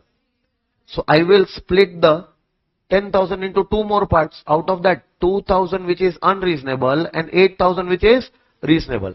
Tell me, reasonable will be allowed or will not be allowed? And unreasonable will be allowed or will not be allowed? It is not allowed as per which section? 40A subsection 2 gets attracted, and as per 40A2, out of the 60,000, 2,000 will be disallowed. Remaining 58,000 will be allowed as your business expense. Understanding? Put a tick mark on information number 2. And the moment you put any tick mark on any information, don't look at that information for the second time. No need to read only. Why? Because whatever is to be done for this information, you have already done it. Now no need to see only. In the examination, no, majority of the students waste their time reading the question again and again, again and again, again. Why are you bloody hell reading it again and again? If some information, whatever effect was supposed to be given, that effect you have already given, hello, then no need to read this information again. Tick mark, done. I will not read it again. Understanding? Now, next information. What is that? The whole amount of printing and stationery was paid in cash by way of one-time payment to Mr. Ramesh. Who are you? Assessee, who are you? Shivam. You are making the payment to Ramesh. For what? Printing and stationery. So can I say the printing and stationery which is there in the P&L debit side? See, P&L debit side. The whole amount of that printing and stationery was paid to Ramesh in a day. And the amount is paid by cash. The printing and stationery amount is more than 10,000. It is my business expense, but it is more than 10,000 in a day. To a person, Ramesh, it is paid in cash. What to do? Allowed or disallowed? Cross mark. This will be disallowed. As per which section? 40A subsection 3. Any payment for business expense. Printing and stationery is your business expense. For that, the payment is made to one person in a day, and that payment is more than 10,000, made by way of prescribed modes or other than prescribed modes. Hence, this entire payment will be disallowed. As per 40A 3. As per 40A. Will you remember this? Next one. Next one. Put point number 3, a tick mark on this point. The depreciation provided in the P&L account, 1,05,000, was based on the following information. The opening balance of plant and machinery, WDV, as on 31st March 2025, minus the depreciation for the last year. Okay, 4,20,000. So you are not supposed to reduce the depreciation separately. Last year depreciable value minus last year's depreciation. Last year's closing WDV they have given after depreciation. Yes or no? So last year closing will become opening in this year. And that is how much? 4,20,000. This is the opening WDV of plant and machinery block. The plant and machinery which is used in your trading business. Mr. Shivam, in your trading business, this plant and machinery is already used. Opening WDV is 4,20,000. A new plant falling under the same block of depreciation was bought. Which plant? Sir, new plant. New plant and machinery is purchased in this year. And it is purchased before your birthday, sir, for rupees 70,000. So it will be put to use for 180 days or more. Full depreciation or half depreciation? Full depreciation. 2 old plants. How many plants? 2 old plants were sold on 1st October 21st. Sir, before my birthday or after my birthday? No need to check my birthday when you sell. You check my birthday only if you buy. In the case of additions. No need to check in the case of deletion. Deletions happened. Now those assets will not be there at the end of the year. On those assets there will be no depreciation, and the amount recovered, to that extent the value of the block will come down. That I have already told you. So how much is the deletion? 50,000. How much is the deletion? Can you calculate the value of the block? 4,20,000 plus 70 minus 50, 4,40,000. On that entire 4,40,000 you are going to calculate 15%. Why 15%? Because out of that 4,40,000, no asset is there which was purchased in this year but put to use for less than 180 days. Hence on that entire 4,40,000 the depreciation will be 15%. Yes or no? Yes or no? So how much is the depreciation? How did you calculate that? Come on, let's calculate here. Okay, no? In the question itself. So 4,20,000 is the opening WDV. Add what? Additions. How much additions? And in the bracket you are going to write down greater than equal to 180 days. This is addition of greater than equal to 180 days. Plus nil. And in the bracket you are going to write down less than 180 days. So less than 180 days addition was nil. Okay. And less deletion is how much? 50,000. So how much is the final value? So depreciable value. What did I say? Depreciable value of the block is 4,40,000. Out of that, on some amount you charge half rate. But there is no asset which is purchased in this year and put to use for less than 180 days. So on this entire value, you are supposed to apply full rate. Full rate of 15% will give you the depreciation of, and this is the normal depreciation which you have calculated. This year new plant and machinery is also purchased. And on the new plant and machinery, actual cost of the new plant and machinery was 70,000. On that, the additional depreciation is also available if the assessee shifts out, does not follow 115 BSE. But this is available only if the business is manufacturing or power business. The assessee is in the retail trade business. He is not eligible to claim any additional depreciation. Only normal depreciation will come, which will be 66. This normal depreciation is allowable under which section? Under section 32. This will be allowable. Yes or no? So first of all tell me, this is the depreciation which you can reduce from your profit. But this is not recorded in the P&L. This is your unrecorded business expense. So this will be separately reduced because this expenditure is allowable as a deduction which you have calculated right now. So the amount which you have calculated right now was not recorded in the books. This amount was allowable as a deduction under PGBP head. So this is unrecorded business expense. Write down, this is UBE. This is what? UBE. Unrecorded business expense. So sir, in the P&L, no, there is one depreciation which is already recorded. How much? That is the depreciation which you have calculated as per books of accounts. That depreciation is not allowed as a deduction under PGBP. The depreciation which you calculate as per section 32 is allowed as a deduction. So the depreciation which you have calculated as per books of accounts, separate rate, separate method is what? 1,05,000. That depreciation is not allowed as a deduction under PGBP head. Add this depreciation. Which depreciation is allowed? The depreciation which you have calculated just now. This depreciation is allowed. But this was not recorded. So claim it separately as your unrecorded business expense. Understanding? So add the depreciation given in the P&L and reduce this depreciation. Now wait. Should I put you in some trouble? Small question should I ask you?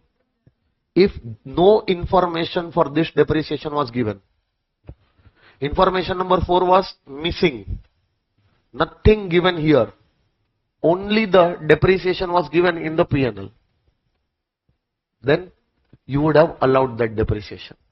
Assuming that the depreciation as per Income Tax Act is also same. If different, give us the detail of the depreciation. We are going to calculate.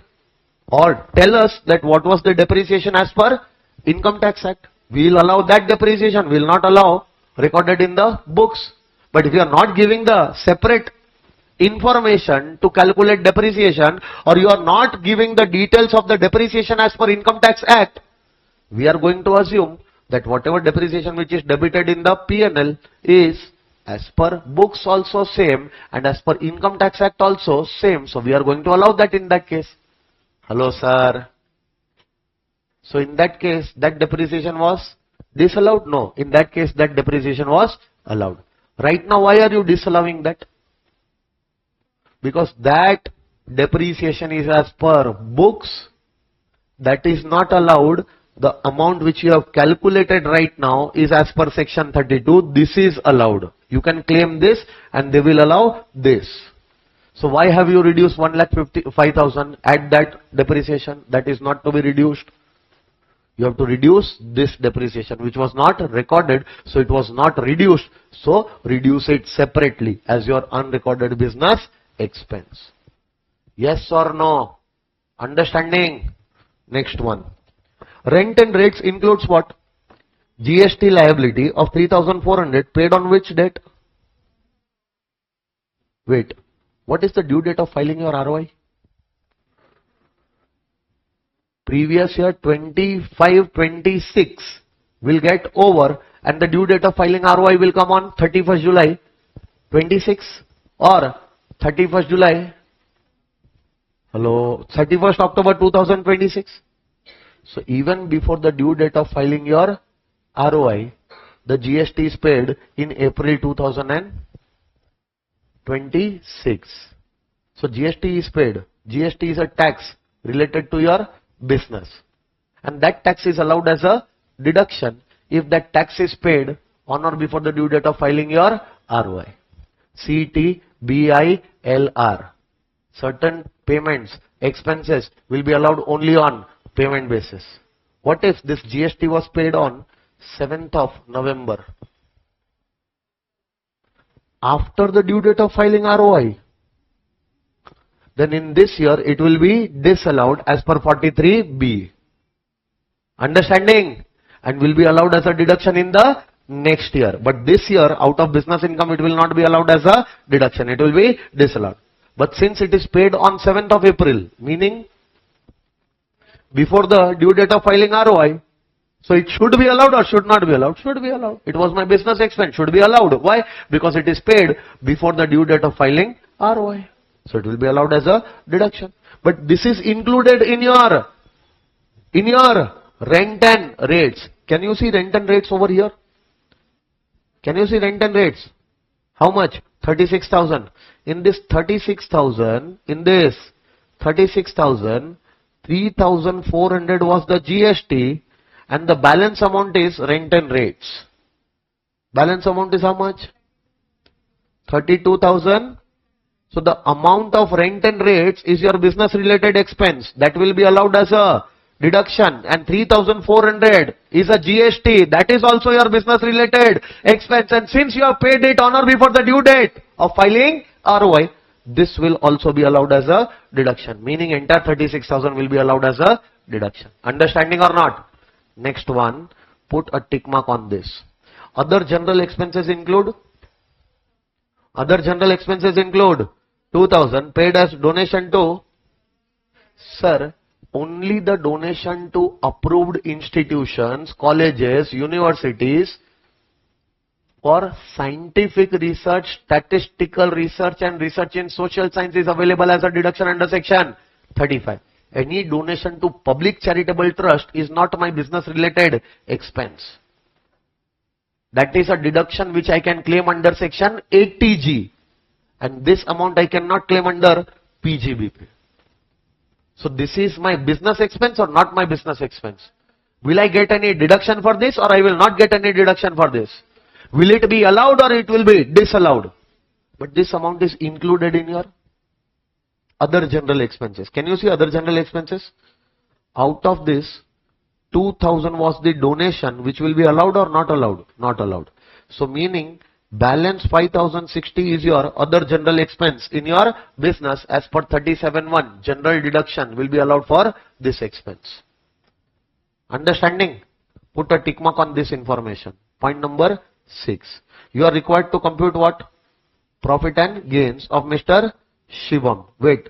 Under the presumptive taxation under section 44 AD also, and the profits and gains as per regular provisions of the Act. Now, from this question, you are supposed to find out business income as per 44 AD also, and business income as per normal provisions also. So far, we have learned the PGBP as per normal provisions. So first we are going to calculate as per normal provisions, which we are doing. Yes or no? And once I will teach you 44 AD, then again we will come to this question, and as per 44 AD also, we will calculate his PGBP income as per presumptive provisions also. So in this question, you are supposed to calculate two types of PGBP income. One, regular type of PGBP income, and second, presumptive PGBP income. Presumptive PGBP income I have not yet taught you. Okay. Once I will teach you, then you are going to again come here. Yes or no? Then again we'll come to this question and we'll do PGBP income as per presumptive provision. But right now we have learned regular provisions to calculate PGBP income. As per regular provisions, we are going to first calculate the PGBP income. Yes or no? Now see, assuming that he has exercised the option of shifting out. Okay. Assume that the whole of the amount of turnover received by account payee, check, or use of electronic clearing system through bank account during the previous year. This information will be relevant when you are going to do 44 AD. So this information is relevant for 44 AD. Okay. So right now it will not affect our solution. So first of all tell me, have you read the information? Yes. Have you read this information? Read. Now table. Whatever balance things are there in the table, that we are going to finish. Now see, whatever is there in your trading account. Have you ever made your trading account? Since childhood only, since standard 11th only, you have learned to make what? Trading account. What do you debit in the trading account and what do you credit in the trading account? Which type of expenses, which type of income? Direct expenses of the business and direct incomes of the business. So any expense in the trading account, any income in the trading account giving you gross profit. That is the first profit of your business. That is the purest profit of your business.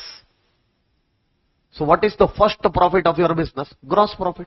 And gross profit is your taxable income under the head PGBP. If you are considering the gross profit as a taxable income of your PGBP, which means that everything given in the trading account has to be allowed. Expenses are also allowed as your business expense, and incomes are also considered as your business income under the head PGBP. Only then you can say that gross profit is my business income. If you are considering gross profit as your business income, then everything written in the trading account is your business expense and your business incomes. Allowed, allowed, allowed. Everything allowed. So, will you allow opening stock? Yes. Will you allow purchases? Yes. Will you allow sales? Yes. Will you allow closing stock? Yes. That means your gross profit is your PGBP income. So, the gross profit which is recorded in the P&L account, is it your business income? Yes. It is my business income. Business of trading. Trading business giving me this profit. So, the trading business giving me this profit. Direct expenses in trading business, direct incomes of trading business giving me this trading profit. This trading profit, gross profit is my business profit. That's it. And if this is my business profit, this is my business income, that means whatever recorded in trading account is allowed, allowed, allowed. Allowed, allowed, allowed. Understood? Common sense, which is very uncommon. So now, this is done. Trading account is done. Now come to P&L. Go to debit side. Salary already split is done. Rent and rates already split is done. Debit side, interest on loan. What type of loan this is? Housing loan, personal loan, medical loan. If nothing is mentioned, the loan is business loan. And on business loan, whatever interest is debited, can I say that is my business related expense? If nothing is mentioned, it is paid in this year only, will be allowed as a deduction in this year. So business interest on business loan will be allowable as a deduction. Depreciation already done, printing and stationery already done. Now postage and telegram. In my business, in my profession, there will be some expenses on postage and telegram also. Postage and telegram means courier charges, parcel charges, this and that, yes or no? So in my business, trading business, this type of expense can be incurred, and this is my business related expense. Allowed or disallowed? Allowed. Loss on sale of shares. Your business is to buy and sell the shares. Huh? Or you are in the retail trade. So in the retail trade, are you going to buy and sell the shares? So shares are sold as your investment. And on the sale of shares, you are having a short-term loss.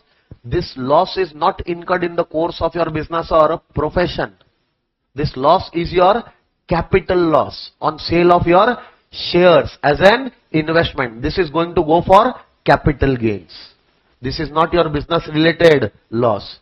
Allowed or disallowed? Disallowed. Cross mark. Other general expenses already seen. Yes or no? Go to the right side. Go to the right side. Can you see gross profit? So in the P&L, if the gross profit is there, that gross profit is your business income. Business income. Business incomes mean tick. Now, can you see income from UTI? You are in the business of trading, no? So now think that in the trading business, can you earn this type of income as a main business income? No. Can you earn this type of income as an incidental business income? No. So this is any other income. This income cannot be taxed under the head PGBP. So this income will be taxable under which head? IFOS. You have the units of UTI. So on that units of UTI, units of mutual fund, you have invested your money. And on those units, whatever income you are getting in the form of dividend, etc., that is your income taxable under the head IFOS. In your trading business, you cannot earn this type of income, neither as a main business income nor as a incidental business income. So this cannot be treated as your business income. Cross mark. Then which income is this? If this is not your business income, then identify which income is this. This is your income from other sources. You are going to charge it taxable under the head IFOS. Now see, entire question read. Everyone has calculators.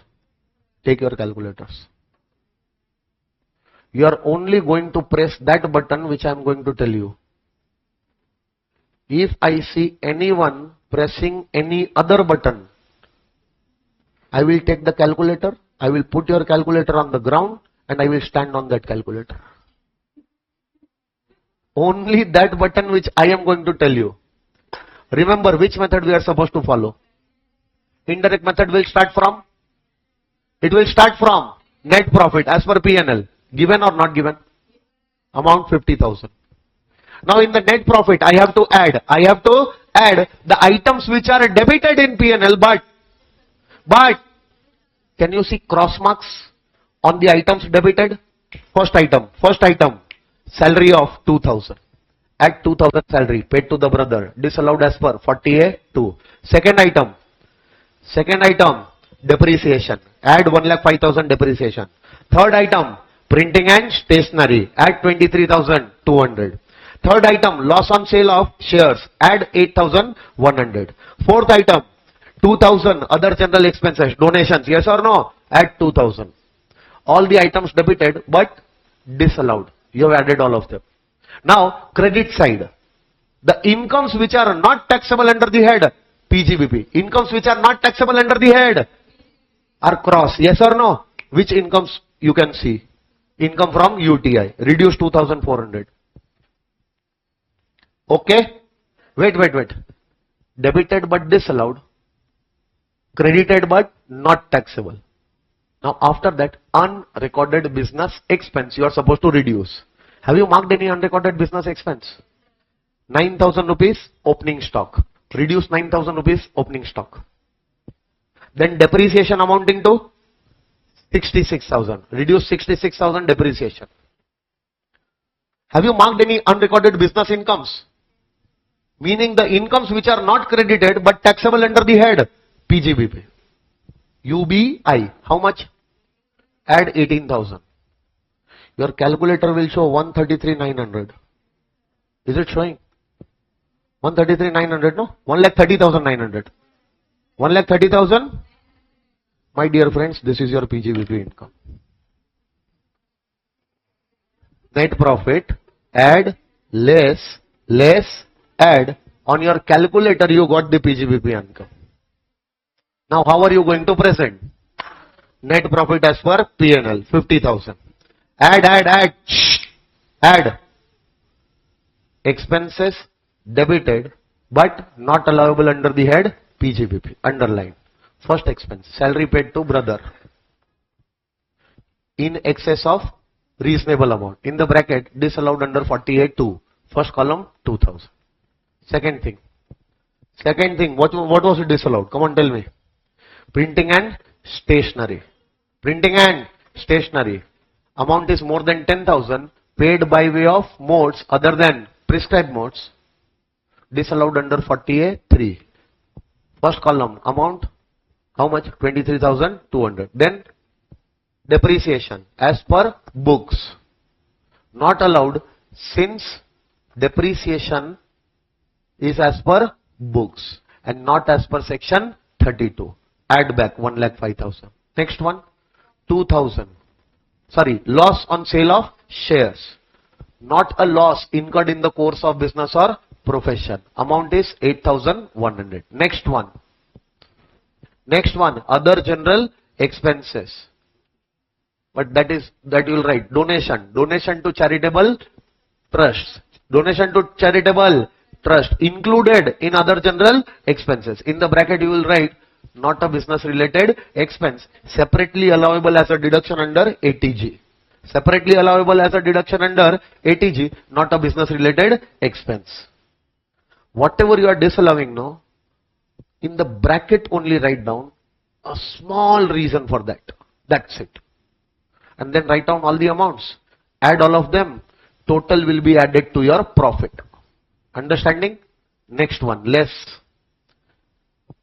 Incomes credited in P&L but not taxable under the head PGBP. Underline. Income from units of UTI. In the bracket you are going to write down taxable under the head IFOS and outer column 2,000 because this was the only income which is supposed to be added back. Yes or no? Next line. The items not debited to P&L but allowable as a deduction under the head PGBP. Underline. Number 1. Undervalued opening stock 9,000. Undervalued opening stock 9,000. Next one. Depreciation as per section 32 and show the calculation there only for depreciation. Yes or no? Inner column 66. 66,000 plus 9,000. Total 75,000. Reduce that 75,000. Next one. Items not credited in P&L but taxable under the head PGBP. Underline. Write down what? Understatement of closing stock inventory. Outer column 18,000. Now if you will do that total, you are going to get 1,30,900. That's it. Very difficult, no? I had told you within 1 minute you are going to get the answer on your calculator. Did you get the answer? Hello sir. One more question. Question number 7 is done. Question number 7 is done. Now we will again come to question number 7 after doing 44 AD. Because there is a second part of this chapter which question which we are going to solve. Okay, no? That we are going to see later on. Come on, come to question number 8. Come to question number 8.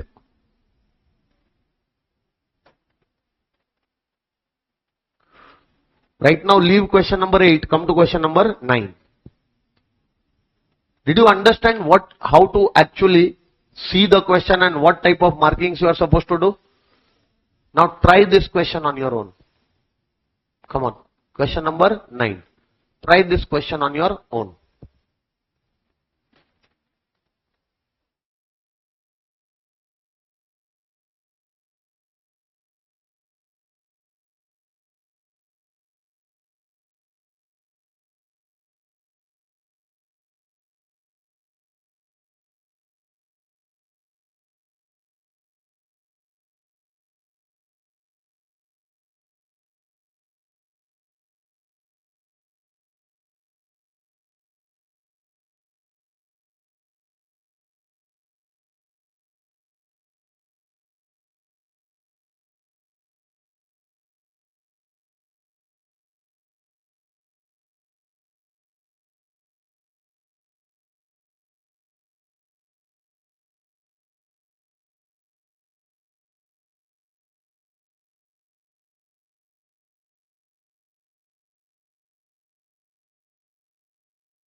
Mr. Raju, individual, is a manufacturer at Chennai. So what is given in the question? His manufacturing, trading and P&L account is given. And in that manufacturing, trading and P&L account, can you see net profit? Yes or no? So if we have to start from this net profit only we'll have to find out the profit. PGBP. Which method? Direct method, no? Oh, indirect method. So this will be indirect method. Now come to the information number 1. Following are the further informations relating to the financial year 25-26. Manufacturing, trading, P&L is given. After that they are telling you following are the further informations. Number 1. Administrative charges include 46,000 paid as commission to the brother of the associate. Oh. And the commission amount at the market rate is? So they are first talking about administrative charges. Can you see administrative charges? How much? In this, 46,000 paid to the brother as commission is also included. So that means balance amount, that is your actual administrative charges. Will it be allowed or it will be disallowed? Allowed. This is the administrative charges in your business will be allowed as a deduction as per general deduction 37(1). Okay. 46,000 commission is also your business expense. Even though you have paid it to brother, it is your business expense. This should also be allowed. But since you have paid it to brother, related party, the amount should be reasonable. How much is the reasonable amount? Meaning excess amount 10,000 you have paid. Should that be allowed or that should be disallowed? So out of that 46, 10,000 which is unreasonable will be disallowed and 36,000 reasonable commission will be allowed as a general deduction. Understanding? Put a tick mark on information number 1. No need to see it again now. Number 2, assessee paid 33,000. Your amount is more than 10,000 in cash. In. So more than 10,000 paid in cash. Thank God it is paid to her. So the limit is not 10,000, limit is 35,000. Up to 35,000 in any mode it is paid, it is allowed. If it is paid to a transport carrier, transporter, yes or no? So up to 35,000, 33,000 is paid in cash, will be allowed as a deduction. What TDS? Understanding? So now tell me, this amount, meaning this 33,000, this amount is included in the manufacturing expenses. Assume that the provisions relating to TDS are not applicable to this payment. So no need to see any TDS implications on this payment. Yes or no? So now go and check. How much is the manufacturing? 5,70,000. Out of that, 33,000 was payment to transporters in cash. But since it was within the limit of 35,000, even if paid in cash, will be allowed as a deduction. Deduction, general deduction. Yes or no? And what about the balance 5,37,000? That is your normal manufacturing wages and expenses will be allowed as a deduction, general deduction. For both the things you are going to get the general deduction. Understanding or not? So put a tick mark on this information also. No need to see that information again. Next one. A sum of 4,000 per month was paid as salary to staff throughout the year and this has not been recorded in the books of accounts. Oh, this was your business expense. This should have been recorded in the P&L as your expense. But it is not recorded in the P&L. So a business expense not recorded in the P&L will be separately allowed as a deduction as your unrecorded business expense. Put information number 3 in box and write down UBE. And how much is UBE? 4,000 into 12 is equal to 48,000. This 48,000 you are going to claim separately as your unrecorded business expense. Yes or no? Point number 4. Bank term loan interest actually paid up to 31st March 26 was 20,000 and the balance was paid in November 26. Go and check how much is the interest on bank loan. Out of that, 20,000 is paid in this year only. So will be allowed as a deduction in this year. Balance 40,000 is paid on what date? Next year in the November. If you would have paid that balance amount on or before the due date of filing ROI, then definitely that would have also been allowed. But since that 40,000 is paid after the due date of filing ROI in the next year, this year it will be disallowed as per 43B. So this 40,000 will be disallowed in this year and this will be allowed as a business as a expenditure in the next year from the business income of next year, not in this year. Yes or no? Hello? Put a tick mark on this information also. Housing loan principal repaid. So whenever you repay the principal amount of housing loan, hello, that principal repayment of housing loan gets eligible for deduction under ATC. And it is relating to a residential property acquired by him in the last year for self-occupation. So they are not talking anything about your business now. This is an independent information which talks about house property head. So under the head house property, you have one SOP. That SOP was purchased by you in the last year. So this SOP, you are the owner of this SOP in this year. This SOP you are going to show under the head house property. Income will be nil. Annual value will be nil. Exempt no? Municipal tax paid, not allowed as a deduction because it is SOP. NAV, nil. 30% will be nil. Any interest on the housing loan taken for this property will be allowed as a deduction under section 24 clause B, provided the assessee is not following 115 BS. And any housing loan, principal repayment of that loan will not be allowed under house property, will be allowed under section ATC. This entire thing I have explained you while doing house property chapter. So this is the information relating to house property head. From this information your house property head will be calculated. This is not an information relating to any item in your P&L. So no effect of this should be given to any item in the P&L. Reading the adjustment only you will come to know that whether this information relates to an item of P&L or not. So this is not an adjustment for any item of the P&L. This is an individual independent adjustment. Yes or no? Which is giving you the details of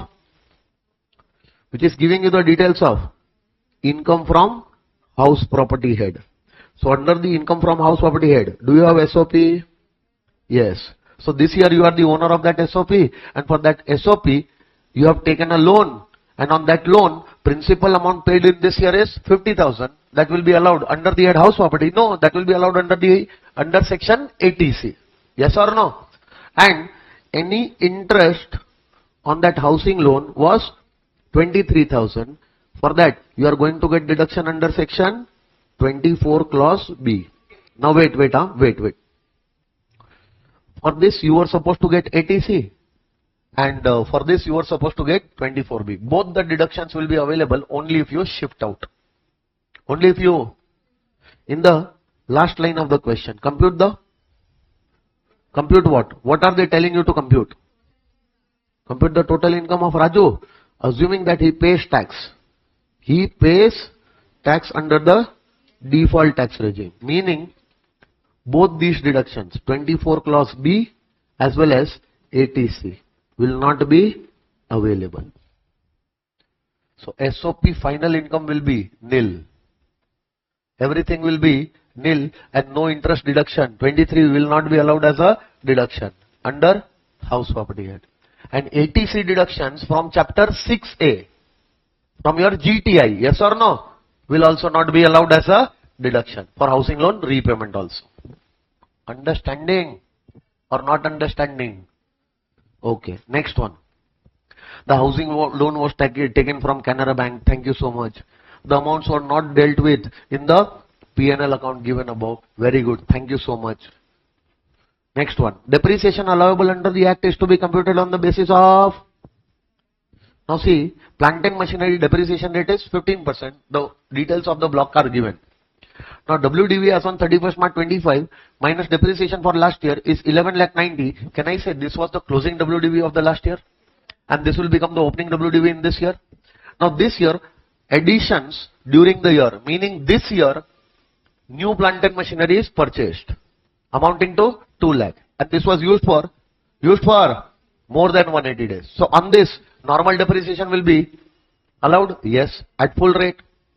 And additional was also available, which you cannot claim because the assessee is following 115 BS.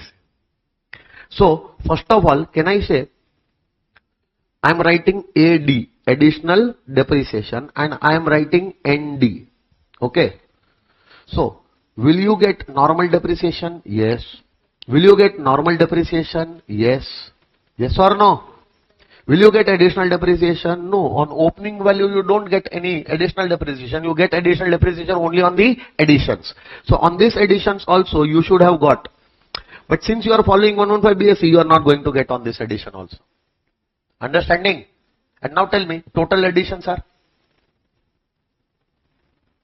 4 lakhs. Last line. Total additions during the year. Out of that 4 lakh, 2 lakh is 180 days or more. So meaning that out of the total, some additions are there used for more than 180 days. So out of this total balance additions during the year, which is for less than 180 days. Tell me how much? 2 lakhs. 2 plus 2, 4. That total is given. Yes or no? See how smart they are. How smartly they draft the questions. So out of this 4 lakh, 2 lakh is 180 days or more. 2 lakh is less than 180 days. On this, you are going to get normal depreciation at full rate, and on this, you are going to get normal depreciation at half rate. Additional depreciation you should have claimed here also at half rate, but this additional depreciation will also not be allowed. Why? Because you are following 115 BSc. Now what we are going to do, first we are going to solve this question as if the assessee is not following 115 BSc. Same question we are going to again solve by assuming that the assessee is following 115 BSc. Then what will be the change in our answer? That we are going to see. Yes or no? So first we are going to solve as if the assessee is not following, as if the assessee is following 115 BSc. Okay, no? So now compute the total income. Assuming he pays tax under the default tax regime. Note, ignore application of section 14A for disallowance of expenditures in respect of any exempt incomes. Okay, no problem. Now come to the table. Can you see the table? Can you see the table? What is your business assessee? In manufacturing business, you will prepare your manufacturing trading account. All the direct expenses and direct incomes of your manufacturing and trading will be given in manufacturing trading account. Yes or no? So whatever gross profit which is there in the manufacturing trading account, that is the first purest profit of your business. That is the first income of your business. Yes or no? So can I say the gross profit which is given in the question, which is credited to the P&L, is it your PGBP income? Yes. And if you are considering this amount as your PGBP income, then everything is allowed. Everything is allowed. Automatically everything becomes allowed. All the expenses debited will also be allowed. All the incomes credited in the manufacturing trading account will be allowed. Why? Because you are considering the gross profit as the profit of your business. So to take this amount as a profit of the business, everything debited and everything credited in the manufacturing and trading and P&L account will be allowed. Understanding or not understanding? Administrative charges, done. Next point, SGST penalty. What is SGST? There are two types of GST, CGST and so SGST penalty is levied on you, meaning that you have done some contravention of SGST law. And for contravention of any law, rules, regulation, if some penalty is charged, that will not be treated as your business expense, will not be allowed as a deduction, disallowed. And we are assuming that this penalty is for contravention of law. Yes or no? Next one, GST paid. This is the tax which is related to your business or profession. Will it be allowed as a deduction? Yes, since it is paid. Next one, general expenses, general deduction, allowed.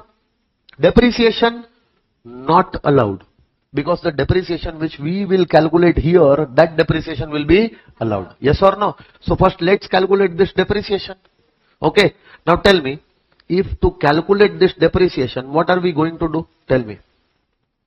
First of all, we are going to take opening WDV. That is how much? 11,90,000. Add additions. How much is the additions? 2 lakh additions is greater than equal to 180 days. And 2 lakh additions is less than 180 days. Yes or no? Total 15,90,000. Out of that 15,90,000 on 2 lakhs. The rate of depreciation will be half, 7.5%, and on the balance 13,90,000, the rate of depreciation will be full, 15%. There is no deletion, huh? So I have not reduced any deletion deliberately, okay, no? So the final value, depreciable value will be 15,90,000 only. So tell me how much will be this? 15,000. And how much will be this? 2,08,500. Can you add both these amounts? 2,23,000. Can I say this is your normal depreciation? And only the normal depreciation will be allowed. No additional depreciation will be allowed because the assessee is following 115 BSc. So this depreciation which you have calculated right now, can you see this depreciation debited in P&L?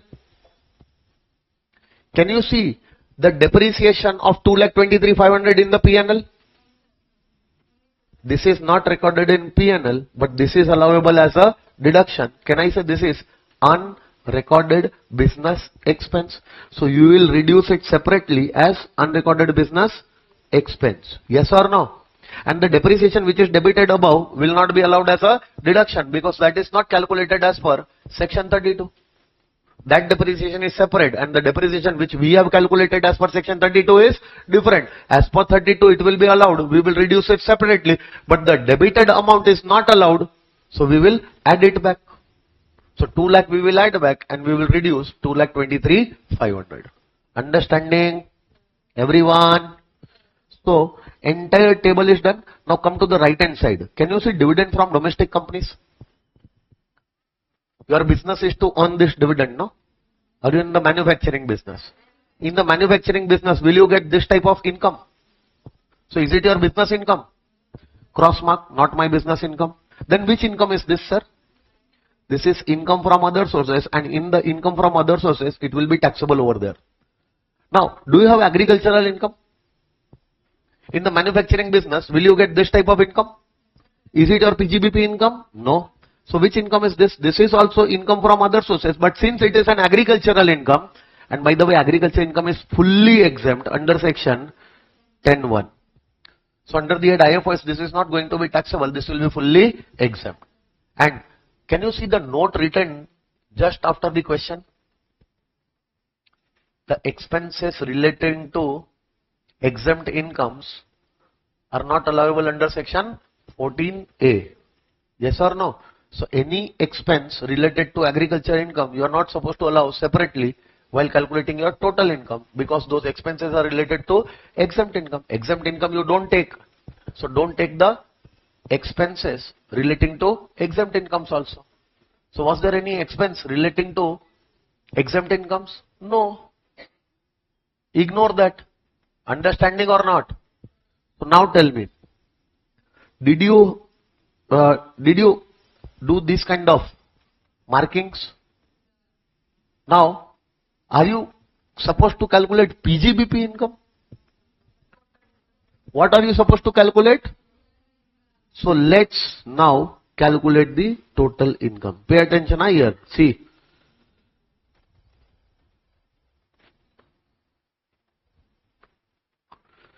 What are you going to write? Name of the assessee, individual, PAN, previous year, everything same. But heading will be computation of. Now how to compute total income? Tell me. No. How to calculate the total income? Directly you will calculate 5 heads. Entire process you have to remember. First I will calculate salary, or they will give me the information of salary.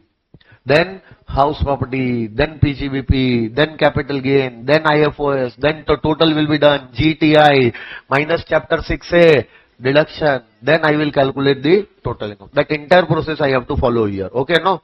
First what I will calculate? Salary. Ask the question, give me the details of salary. Either give me the details, I will calculate, or give me the amount of salary. Question is, not talking anything about salary. Meaning that, do you have a salary income in this year? Do you have income from salary in this year? No. So income under the head salary, nil. No need to write also. And even if you write down nil. So first head is income. Under the head, what? Salaries. In your question, Raju is having any salary head income? No. Raju is having income under the head house property. Raju is having income under the head house property. Yes or no? Yes. Raju has one house property, which is what? SOP. Yes or no? The NAV of this SOP I will take as nil. Yes or no? Minus deduction under section 24, clause A,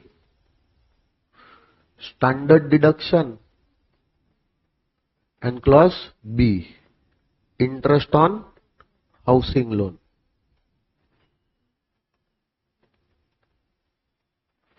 So standard deduction is also nil, and interest on housing loan, even if it was 23,000, will not be allowed as a deduction. I will take this also as nil. So nil minus nil will be nil. House property head will be nil. And we are calculating this question assuming that the assessee is following 115 BAC. Hence that interest was not allowed. Okay, no? Now, which is the third head of income, guys? Income under the head business or profession. Now, this income calculation, what are we going to do? Net profit as per P&L. How much? 5 lakh is given, no? On your calculator, take 5 lakhs. Now, be ready. Debit side. Come to the debit side. Can you see 10,000 cross mark? Meaning 10,000 is allowed or disallowed? So the expense which is disallowed, you have to add all those expenses. Yes or no? Add 10,000. Then add SGST penalty 5,000. Then add 40,000 interest. Then add depreciation of 2 lakhs. All the items disallowed. Have you added? Now, right hand side, all the incomes which are taxable under other heads, you have to reduce. Yes or no? Less dividend 15,000. Less agricultural income 1,80,000. That income is exempt only. Yes or no? Now, do you have any unrecorded business expense? Yes, 1 UBE, no, 2 UBE you are having, 48,000, reduce 48,000 and reduce normal depreciation 2,23,500. So both the unrecorded business expense you have reduced. Do you have any unrecorded business income? No. If it was there, we would have definitely marked it. There is no marking of UBI. That means UBI is nil. On your calculator, how much amount you are getting? 2 lakh. So that is your profit. So first of all, in this profit, what are you going to add? Add expenses debited to P&L but not allowable. Not allowable. Under the head PGBP. Can you do the total? You are not going to write down the total. You are going to write all the expenses one by one. Yes or no? With reasons. And then total of those expenses you are supposed to write down here. Okay, no? I am just directly writing that total. Hello, sir. So tell me, expense side, whatever items are cross mark, add all those items. How much? 2,55,000. Everyone got this 2,55,000? Now reduce the incomes credited to P&L account but taxable under other heads or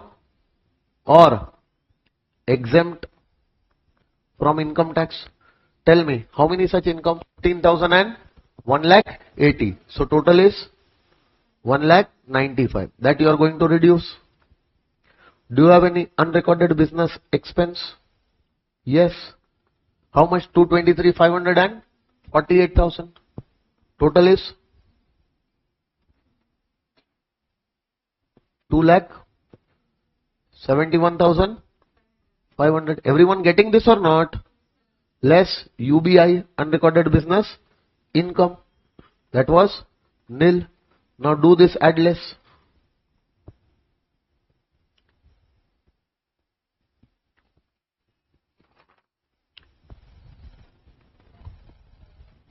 How much? 2,88,500. That same amount we got on the calculator also, no, earlier. That same amount has to be presented like this. But see, I have still given this. What? Shortcut. How did you get that 2,55,000? Breakup of that. How did you get that 1,95,000? Breakup of that. Yes or no? How did you get that 2,71,500? Underline breakup of that. Yes or no? Very simple PGBP head. Just imagine. Will you be able to present it like that? Yes or no? Now after PGBP, which is the fourth head of income? Income will be under the head capital gain. Ask the question. Ask the question. Do you have capital gain income? No details. Do you have income under the head? IFOS. Question. Do you have income under the head? Other sources. How many incomes? Only 2 incomes are there. Yes or no? Number 1, dividend from domestic companies 15,000 and net agricultural income. In the bracket you are going to write down fully exempt. Under section 10(1), so the amount will be nil. Even if you don't write it here, but you will have to write down a note in that case. So to avoid writing the note, write it down here and write nil. Okay, no? So what is the total amount? 15,000. Now do the final total. 2,88,500 plus 15,000. 3,03,000. Can I say this is the total of 5 heads? and total of 5 heads is gross total income. And from this gross total income, you get what? Deductions. Under chapter 6A, one deduction you are having. What?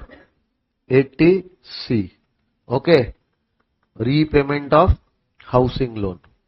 But see, that deduction under chapter 6A, we are going to directly write down nil. Why? Because you are following 115 BSc. Okay, no?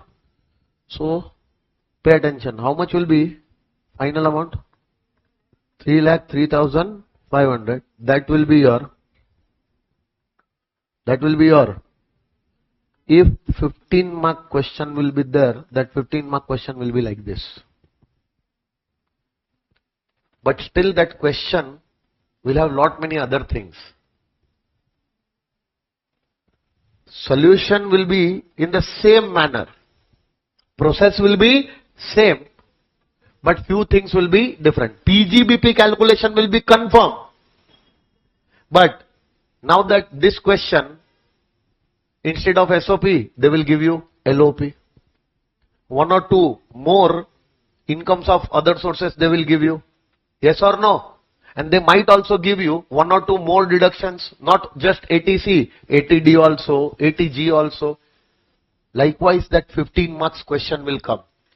And in that question, they will tell you to calculate the total income also, and on this total income, they will tell you to calculate the tax also.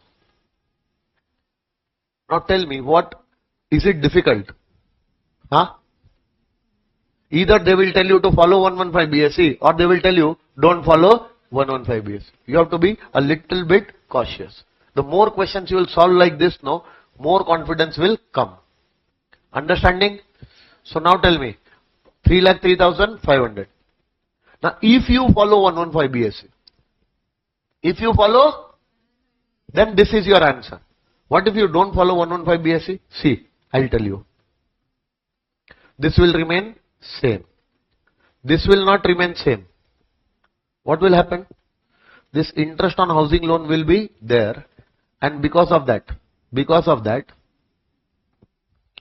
here it will be negative 23,000. Here it will be interest, entire 23,000 will be claimed, and this income, instead of nil, it will be negative 23,000. Yes or no, sir? So only this information will be extra. If you are not following 115 BSc, then this 23,000 interest will be allowed as a deduction, and because of that, SOP loss will come. That will be the loss of house property at 23,000. Next one, income from business. Income from business or profession. This will remain same. This will remain same. This will also remain same.